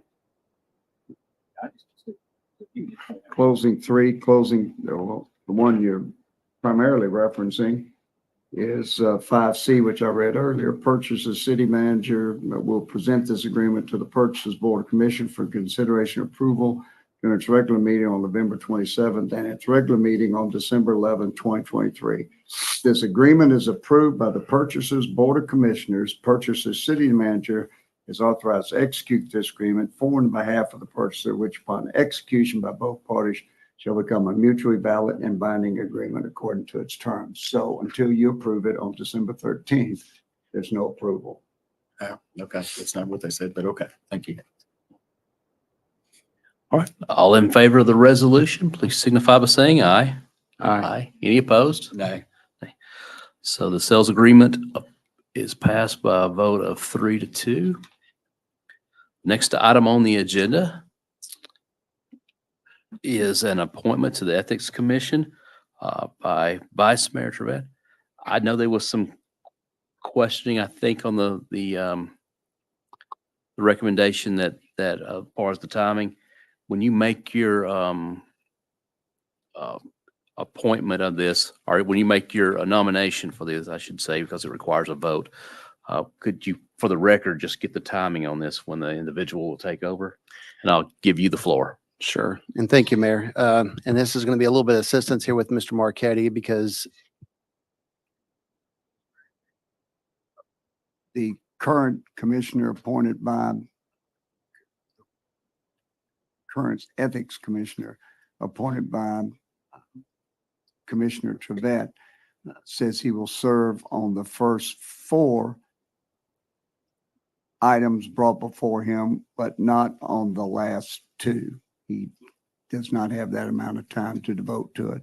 So he is going to sit for the first 4 ethics violations that were brought, ethics complaints that were brought, but he will not sit on the last 2 that were brought. Thank you. That's more ethics complaints than I knew we had. We have 5 total. So Now. 5. So would it be you serve the first 4 and not the last one? Last 2. Oh, there's 6 total. Okay. All right. I learn new things. 2, 2, 1, 1. Yes, 6. The old math. And the name you're submitting for consideration? Yeah, it's Michael Shumate. He's actually a longtime resident here in Mount Juliet. Actually, I think Mr. Rocky actually coached him. So he lives in my district, and I reached out to him, see if he'd volunteer his services, and he accepted the nomination. Right. Thank you, sir. With that, the Mike Shoemake has been put forward. This will require a vote of the Board of Commissioners. All in favor of consideration of Mr. Shoemake, please signify by saying aye. Aye. Aye. Any opposed? That is proper motion. He's now appointed. The last item for consideration tonight is 9C, which was deferred previously, and I'll read that again. An ordinance to rezone approximately 37.84 acres of property on Lebanon Road, map 54, parcel 5, from RS40 CRC CG to RM8 PUD, and to adopt the preliminary master development plan for the bluffs at Cedar Creek. Is there a motion? Motion and a second. The item is on the table for consideration. Commissioner Justice? The suggestion was made that we let Ms. Hamblin come up and bring the conditions with her that we would need to get through this. Couldn't said it better myself. Ms. Hamblin, please. Do you want to be at the podium or sit at the table, which is? So Ms. Luckett passed out to you guys the minutes from September the 11th. And there are 3 motions that were made at that meeting. And they are primarily on the bottom of page 4 of 11 and on page 5 of 11. There are 2. And then I also have an email from Mr. Miller that was made. So Ms. Luckett made a copy of that for you guys as well. And I have a response to those from our findings from the video that was reviewed for those items. So I don't know how you want to handle those. You want me to read these to you guys? What would be easiest for y'all? You need to read them? I'd say just read, just start at the first one unless. Okay. So I'm reading off the last paragraph of page 4 of 11 from the 9/11 minutes. Motion made by Commissioner Mullally to include the revisions added to the ordinance: water spigot, agility course, shade structure, and clean up area at the dog park. That was unanimously approved. I'm on to sheet 5 here. A motion made by Mayor Manis that Road F will be a permanent access and Road A would be 3 lanes, seconded by Commissioner Mullally. That was passed unanimously. The second to the last paragraph on page 5, there was a motion made by Commissioner Justice that following both conditions or triggers be below have been, that doesn't make sense, have been met when the 750,000 LOC can be released. If the traffic light has been installed or is not warranted 1 year after 1 year of the completion of the project, sorry, I'm tongue tied, and the commercial portion will be substantially built. 1 year is not related to the commercial build out. Mr. Quinn agreed to this. Commissioner Mullally seconded, and that was approved unanimously, as noted on page 6 of 11 of the 9/11 minutes. Ms. Luckett. Sorry. There's an additional amendment that was number 2 on the very top of page 11. Yeah. I mean, page 5 of Motion made by Commissioner Mullally to include fountains as listed in the Oh. PMDP to all wet ponds, seconded by Commissioner Justice. And those are all shown on the plans already. Is that correct? They're all incorporated. And they're already noted in our ordinance. And then there is an additional email from Mr. Miller. Do you guys want me to read all this? It's a lot. Let's, how about we just work with what we've got at the moment, Commissioner Justice? There was a section, and I don't know where it was at. We talked about the restrictions on the rentals within the development. And I didn't hear that. Is that already? That was at the October 23rd meeting. And that's in the email from Mr. Miller. He stated that no more than 10% of the units will be used for rentals, short or long term. Included this verbiage in the covenants as well. Also indicate on the plans that these units are for sale only. He states that this was discussed and amended during our first BOC meeting and voted on as follows. The RM8 PUD was reduced to no more than 5% rentals and 170 total units for the RM8 PUD. The CRC PUD can be 100% rentals, 10 total units. How many units? I'm sorry. 10 total. 10 total. And that's the section that's over the retail, correct? Correct, but in reviewing the video, he's partially correct. The only amendment that was made to make it so the owner could only purchase one townhome and only 5% of the townhomes could be rentals. The developer kept asking for these units above the commercial to be 100% rental, but no amendment was made. So you guys need to vote on that tonight. We need the on the townhomes, the 5% cap that needs to be voted on again as well. Yes, sir, to include in the. So there's two things to consider, or one, whoever puts the motion together, I guess. So I guess then there would be an amendment in this case. Is that what we're looking for? Amendment to the ordinance that's on the table tonight. Yes. So I would like to make an amendment if I could, Mayor. You yield to Ms. Mullally? You go ahead. Also that we had reduced the one owner can own more than 2, we had reduced that down to 1. Correct. So does that need to be captured as well? It's in our findings that Mr. Howell reviewed the tape for us. Thank you, Kenny, for doing that. So here's his exact verbatim on that item. On PZ item 7, he's partially correct. The only amendment they made was to make it so the owner could only purchase one townhome and only 5% of the townhomes can be rentals. So you need to vote on that as well as the units above the commercial, which there's 10 total. They would like for those to be all rentals. Is there anything preventing them from being rentals now? Or is it just don't cap them? Well, in the conditional use permit, it has to be occupied by the owner of the business. Gotcha. So that's why they need a variance to that.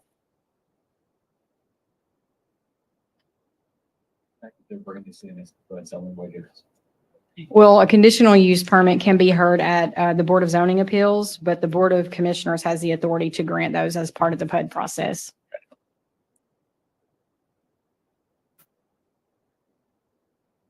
Vice Mayor? Ms. Allen, thank you for this. I was hoping it would be shot down a lot sooner, but unfortunately we brought it back. So is there anything else that the Planning Commission wanted and why they struck this down so heavily? Obviously, if it didn't pass, it had to come back with a sponsorship. And now all of a sudden we're bringing it back and we're adding in only 4 items. That's what we're looking at. So what else was because again, I didn't go back and watch the video. Sure. Well, you guys actually denied the project a couple of meetings back. And so Yeah, I remember that. we stripped it down all the way to how it came to y'all from the Planning Commission. So it still has those conditions. Still has those conditions. But these additional items need to be taken up with you guys. Okay, thank They need to you. be addressed. Just want to make sure that I had some clarification. Thank you. Thank you.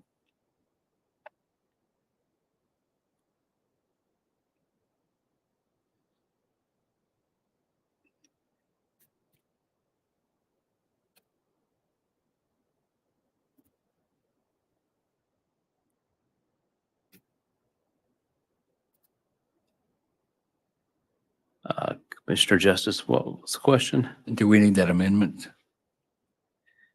Yeah, well, I was looking at the actual ordinance here for what it says. It's no more than 10% of the units will be used as rental short term, including the verbiage in the covenants as well. So that would need to be, if there was going to be a 5% or whatever, that would replace number 7, correct? Correct. Okay. Well, So that would be my amendment at that point would be that we replace number 7 with that there would be a cap at 5% of the total numbers of the units to be rental units. The section that would be built, or the residential that would be built over the CRC section would be 100% rental. Is that correct? Is And that did you want to limit it to one owner as previously per unit? mentioned? Per, an owner per unit, is that what you're saying? Right. Yes, ma'am. And that's the 100% allowable is the CRC zone portion. That's not the right way to say it, is it? Because it's all being rezoned. Right. So it's RM8 in the townhome section and the commercial section. The You could commercial say the section. Commercial section, 10 units, 100% rental on those. Allowable rental, or do they have the option to sell? Or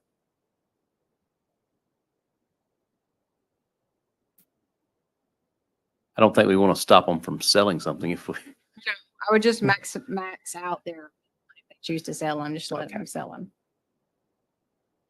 so just to make sure that we get this right. No more than 5% of the units will be used for rentals, short-term or long-term. That's the language that's here existing. Correct. And included the verbiage in the covenants as well. Also included on the plans, these units are for sale only. That's, I guess we'd need to strike that. Because we're saying 5%.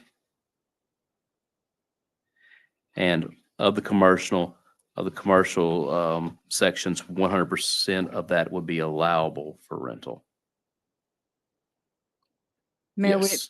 would it be easier to say the RM8 portion will be capped at 5% rental? I'm sure it would be easier. Cap 5%, one owner. Yes. Commercial portion. And when you say one owner, you're saying that no more, one person can own one home, nobody can own 2 units. I just Yes. wanted that. Thank for you. record. Yes, as soon as you said it, oh yeah, that's one owner.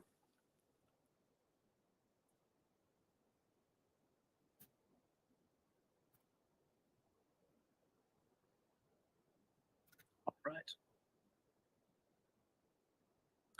Commissioner, I have RM8 is capped at 5% rentals.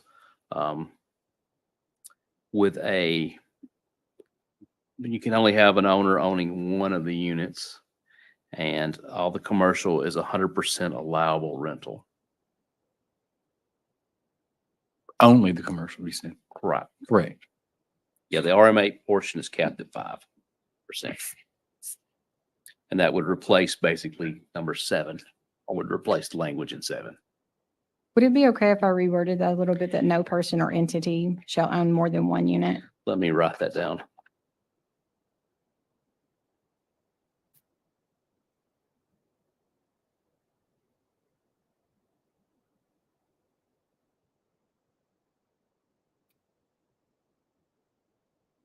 No person or entity shall own more than one unit.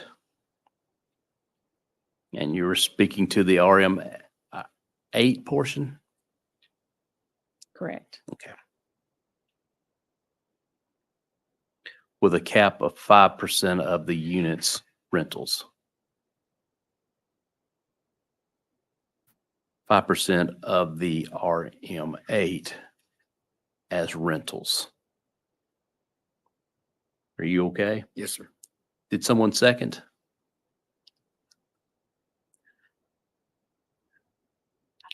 I didn't hear one.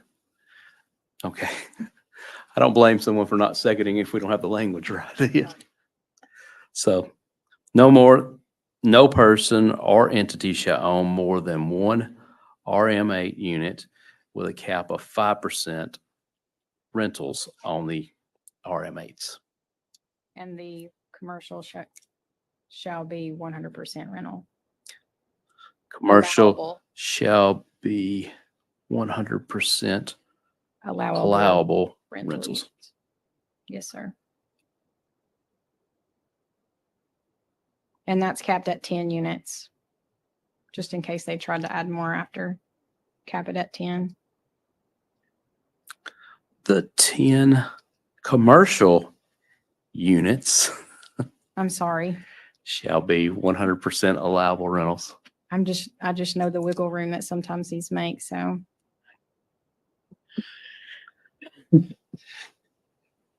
Okay with that? Yes, sir. Commissioner Mullally?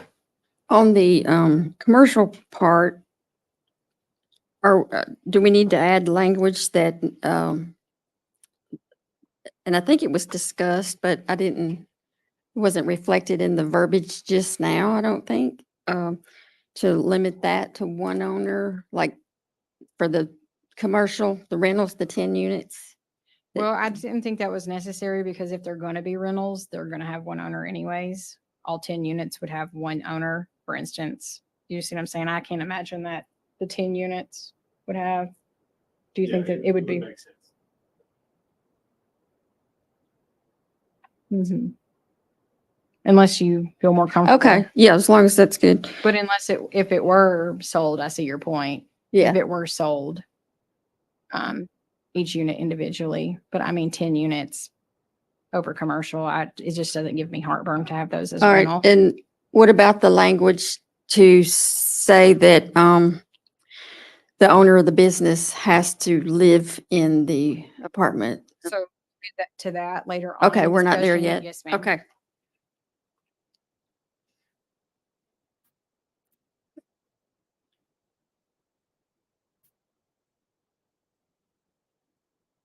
Second reading.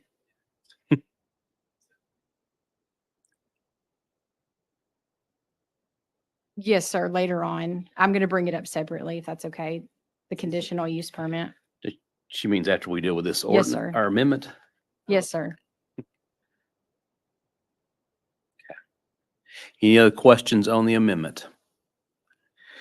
All right. All in favor of amending 7 to read, no one person or entity shall own more than one RM8 unit. The RM8 units shall be capped as 5% rentals. The 10 commercial units shall be 100% allowable rentals. Please signify by saying aye. Aye. Any opposed? All right, we're back on the ordinance presenting tonight as once amended.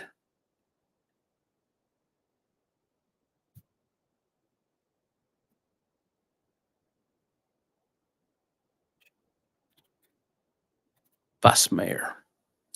Ms. Hamlin, did we get in all of the, and I don't know if this is going to go back to Mr. White or not, did we get all the other stipulations for the back road, also the traffic on Lebanon Road and North Mount Juliet? Just want to make sure that's all in there as well. I'll defer to Mr. White when I'm completed with our planning, if that's okay with you. Sure. If you want to bring him up now. Actually, he up to just you. gave me thumbs up, so I guess that's fine. Just want Okay. to make sure we were good. Yes, sir. So, thank you, Mayor.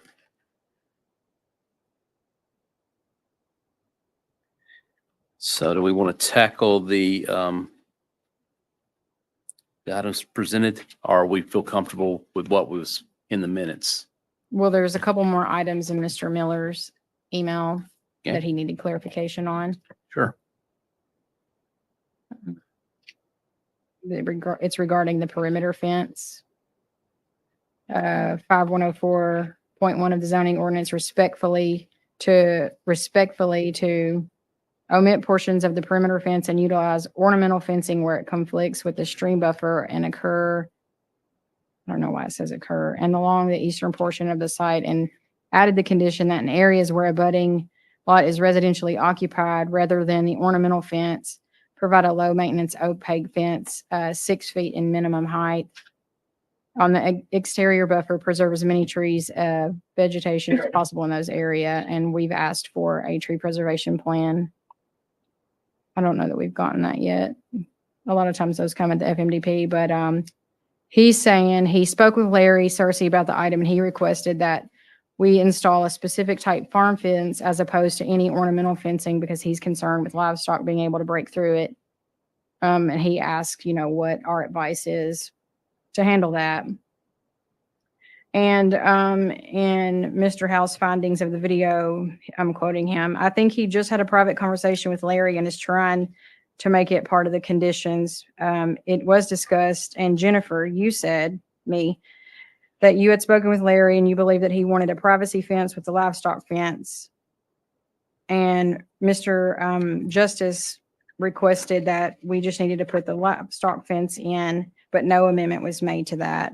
So I've spoke with Mr. Cersey on several occasions about the fence there, and I think he would like a privacy fence, but he had concerns about that ornamental fence, children being able to reach their arms through or whatnot for his livestock. So just in those areas, they can do the ornamental fence. Wherever else, besides where it touches that residentially occupied.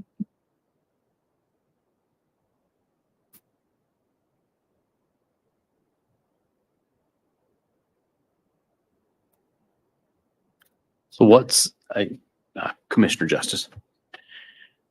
I talked to Mr. Cersey at length about this. We were talking about the possibility if they put an ornamental fence up over there, and with his cows, they'd probably last a grand total of about 30 minutes before it was just ripped down by the cattle.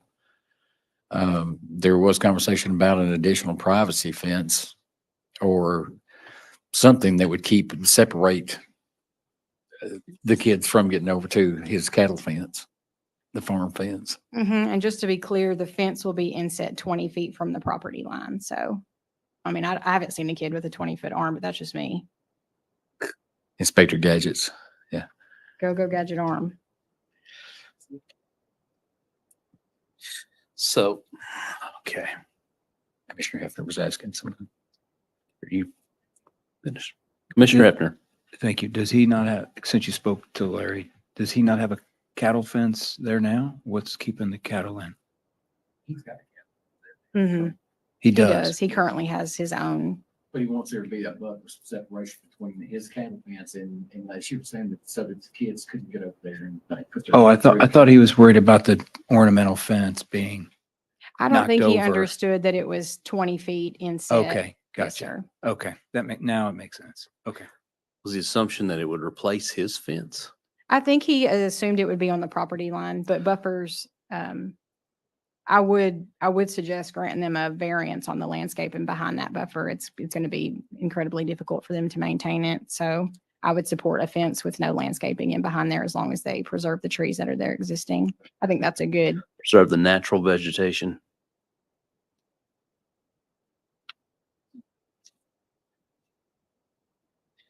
Yes, sir. Do not disturb. Yes, sir.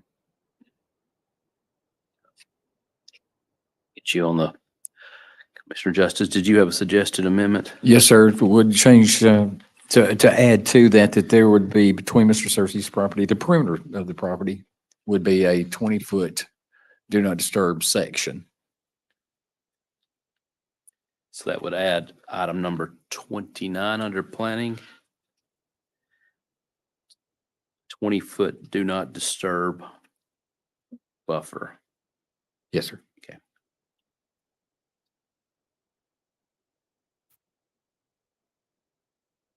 Is With an opaque fence, that's low maintenance. with a low maintenance opaque fence.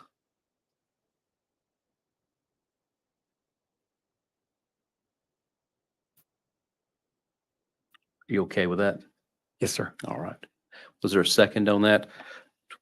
All right. So we have a 20-foot do not disturb buffer with a low maintenance opaque fence. Just along Mr. Cersey's property? Say that again. Just along Mr. Cersey's property? Oh, I said the I'm- perimeter of the property is Thank you. not to include though the creek. That would not be along the creek bank. I mean, that's a kind of a focal point. You don't want to. So just that westerly.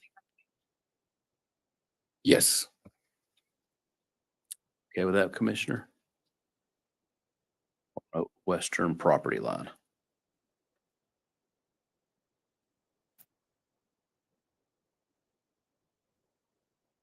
So I have a 20-foot do not disturb buffer with a low maintenance opaque fence along the western property line.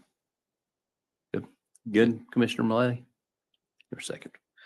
All right, any other questions or comments on this? All in favor of the second amendment, which would be the 20-foot do not disturb buffer with a low maintenance opaque fence along the western property line, signify by saying aye. Aye. Any opposed? All right, we're back on the ordinances. Twice amended. Second amendment. Second Amendment.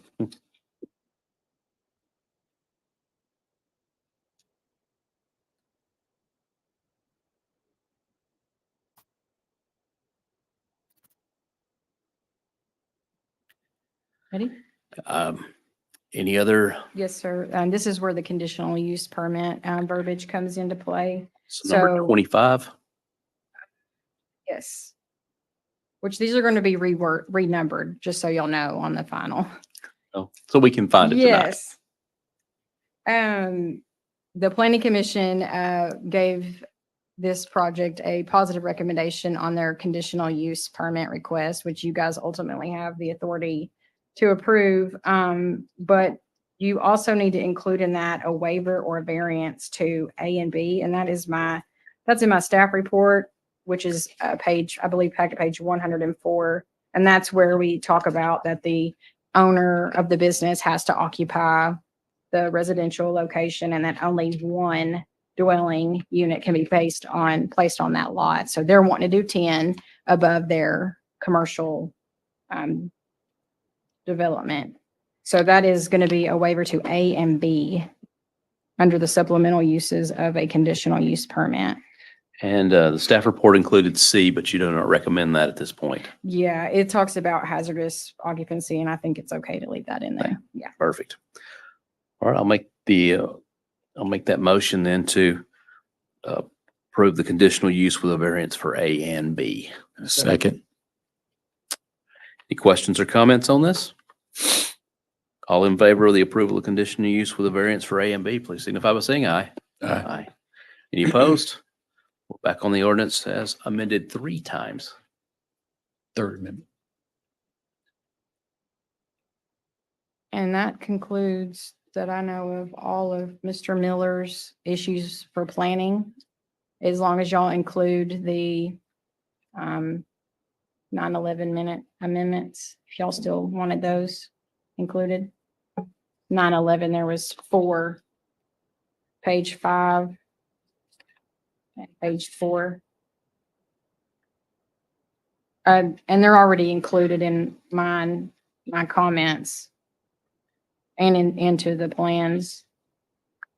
All besides, what was there? Y'all got the $750 or 750,000. I'll let you talk about that when I'm done, Paul.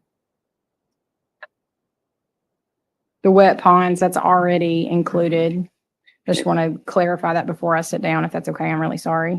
This project has just been before us so many times. I want to make sure it's approved tonight. It's approved correctly or with our conditions. I think the rest are maybe Matt's, but all of the other ones are included.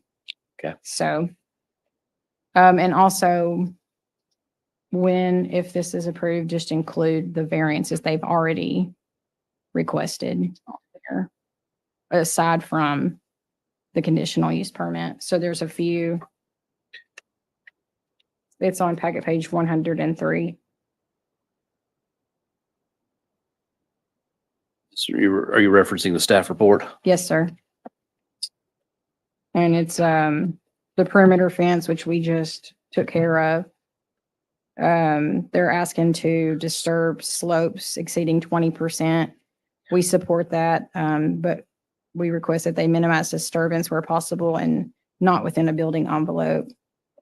No fill shall be allowed in these areas. And then the 20-foot separation of all units, they're asking for a variance to that. The fire marshal support since they're being sprinkled. So we need to capture 2, 3, 4 on these requests. And number 5, and if you choose to include our recommendations, the conditions in our, you could just simply say, I make a motion to approve the variance for 2, 3, 4 with staff comments, and we'll get those captured. 2, 3, 4, and 5.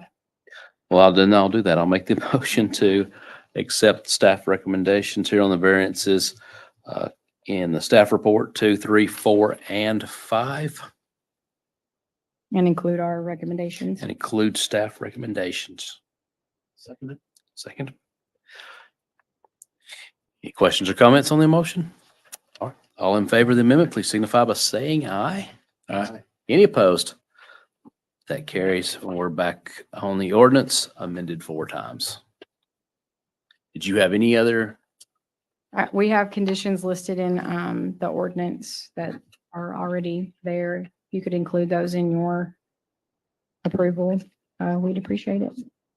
Could you repeat that, please? Sure. We already have staff conditions for planning and zoning as well as public works in the ordinance. So those would be additional conditions aside from the ones that we just amended. Correct. Thank you. So those are already captured though. In the Yes, ordinance. sir. And I'm done. Thank y'all. Thank you. Mr. White?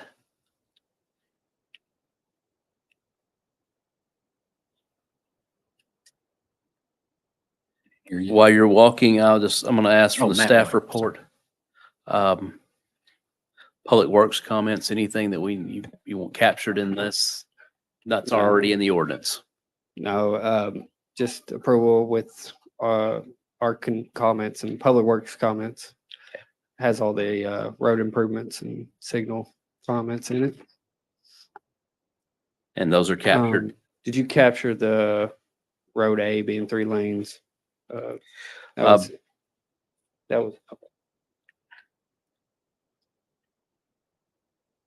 Yeah, that's already listed under 10, I believe. Road F will be a permanent access and Road A will be built 3 lanes. Road F will not be a public road and will not be maintained by a city. that catches everything for Public Works. And do you have a dollar amount on the off-site improvements? Did y'all develop any kind of? The developer saying $9,200 per unit, but I have not verified that. I haven't reviewed a cost estimate or anything. What's the developer say is included in that $9,200? That would be improving Mount Juliet Road at Lebanon Road intersection to include an additional lane on Mount Juliet Road. And I assume that includes the signal if it's warranted at the intersection, their main access. Is that it? So it's a signal improvement for the development and the improvements on Mount Juliet Road and Lebanon Road, which are being done in lieu of the turning lane. Yeah. Okay. Mr. Hefner, did you have some? No, I was going to see if that's something that we needed to capture in here or just note that in the minutes. I'd like to see that captured somehow. The dollar amount of their improvements? Correct. Is there? I haven't had a chance to verify their number. Okay. Oh. Well, then. No. Okay, that's fine. But you're welcome to capture what they say it is. Are these truly off-site improvements or just improvements done as a result of The Mount Juliet Road improvement would be the only offsite. The signal is only going in because of their development. So I consider that kind of on site. It's not warranted today, and it only be warranted because of their development. So. And what's the ballpark on the signal cost? $450 roughly. Some we bid recently around that, around $450. And they're the 9,200 per unit. That's at the commercial or just the residential that you arrived at that number with?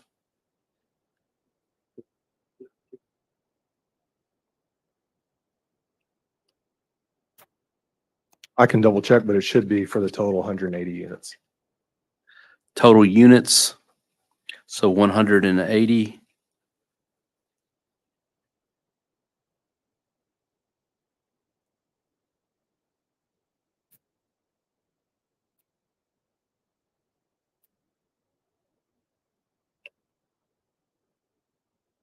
And if you take the 450 out, we're at 6,700 per unit. If you take out the traffic signal. Okay.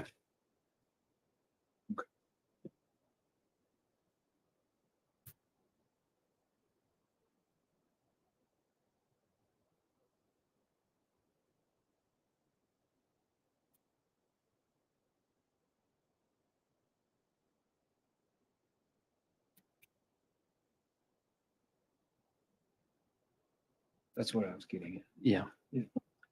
You want to ask Yeah, sure. the Vice Mayor?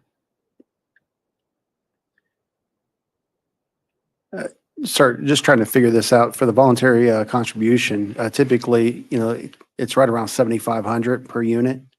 Is that something that you would consider?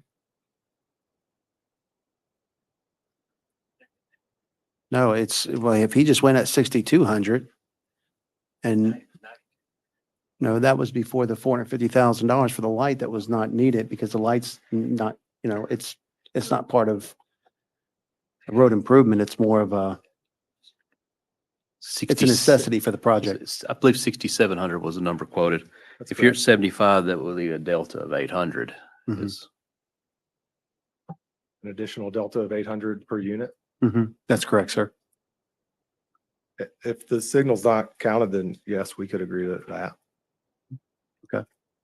So Make that motion. So I'll make that motion for an additional 800 per unit, Voluntary contribution of $800. per unit. And that would give credit for the lane improvements. Because we normally ask them 7,500. So take that value for 800 per unit. So your motion is $800 per unit voluntary contribution on this. Increase. Is there a second on that? Oh, we have a second. Any questions or comments on the voluntary contribution? All in favor of the $800 voluntary contribution per unit, please signify by saying aye. Aye. Aye. Any opposed? All right. Back on the ordinance as amended 5 times.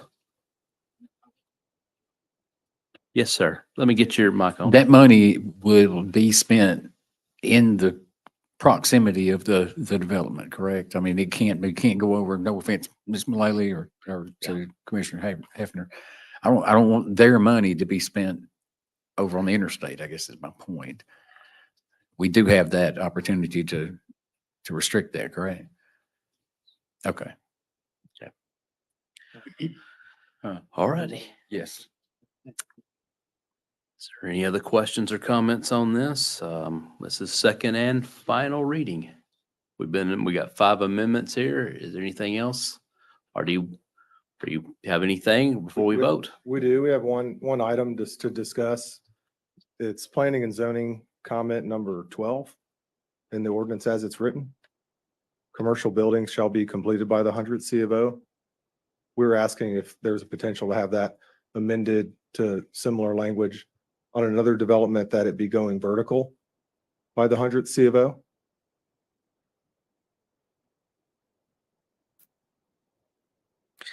So that would replace the language, commercial building shall be completed, would read, I guess, commercial building shall be going vertical by the 100 CO. I think that specifically it would be pad graded by the first C of O and be going vertical by the 100th C of O would be our request. Pad graded by first. Vertical by 100th. Yes, sir.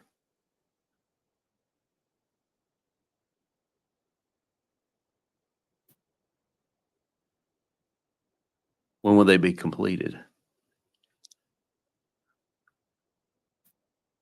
By the final C of O.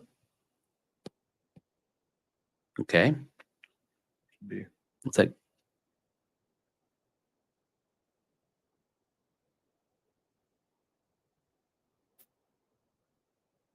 And what, Commissioner Justice, you wanted to make an amendment? That would be my amendment, actually.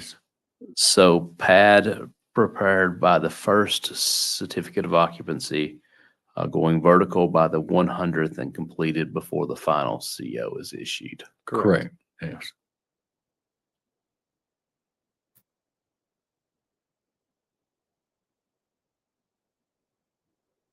What's your total unit count? 180. Okay, that's the 180 rear load. Okay. So there's really a difference between 108, so 80 units there from going vertical to completion. Okay, that was your amendment. Was there a second on that? We got a second. Questions or comments on the Sixth Amendment, which is reading, they will be, pads will be prepared by the issuance of the first certificate of occupancy for the RM8 units and vertical by the 100th and completed by the 180th. Commissioner Mullally. Is that what we did for Green Hill? South Green Hill? That's comparable to it, I believe. Comparable. Very similar.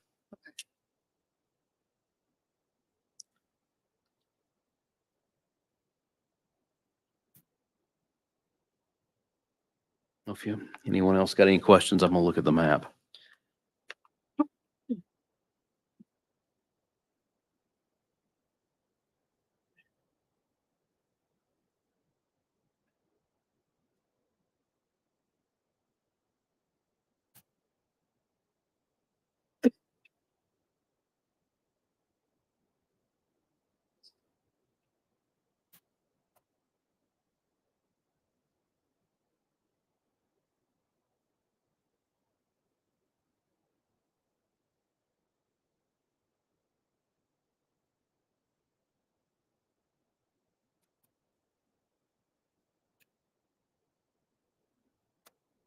How many units in the first phase? Approximately 98.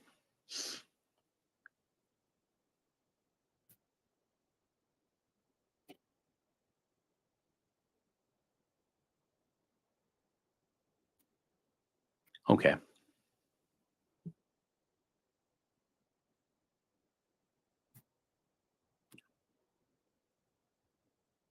All right, any other questions or comments on this? All right, all in favor of the amendment, pad ready by first CO of the RM8, vertical by the 100th CO of the RM8, and completed by the final 180th CO of the 180, of the RM8. All in favor signify by saying aye. Any opposed? Nay. That passes 6 times a minute. Any other questions, comments? Do you have anything else? No, sir, Mayor. All right. Ready to vote? All right. City Recorder, call the roll.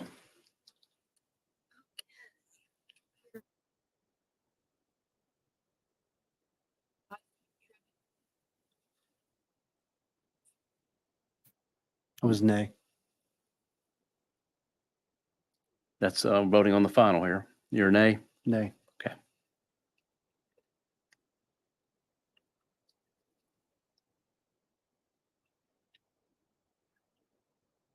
Sorry, this is the new software. Here we go. Okay. Mayor Manis, I'm going to be a nay.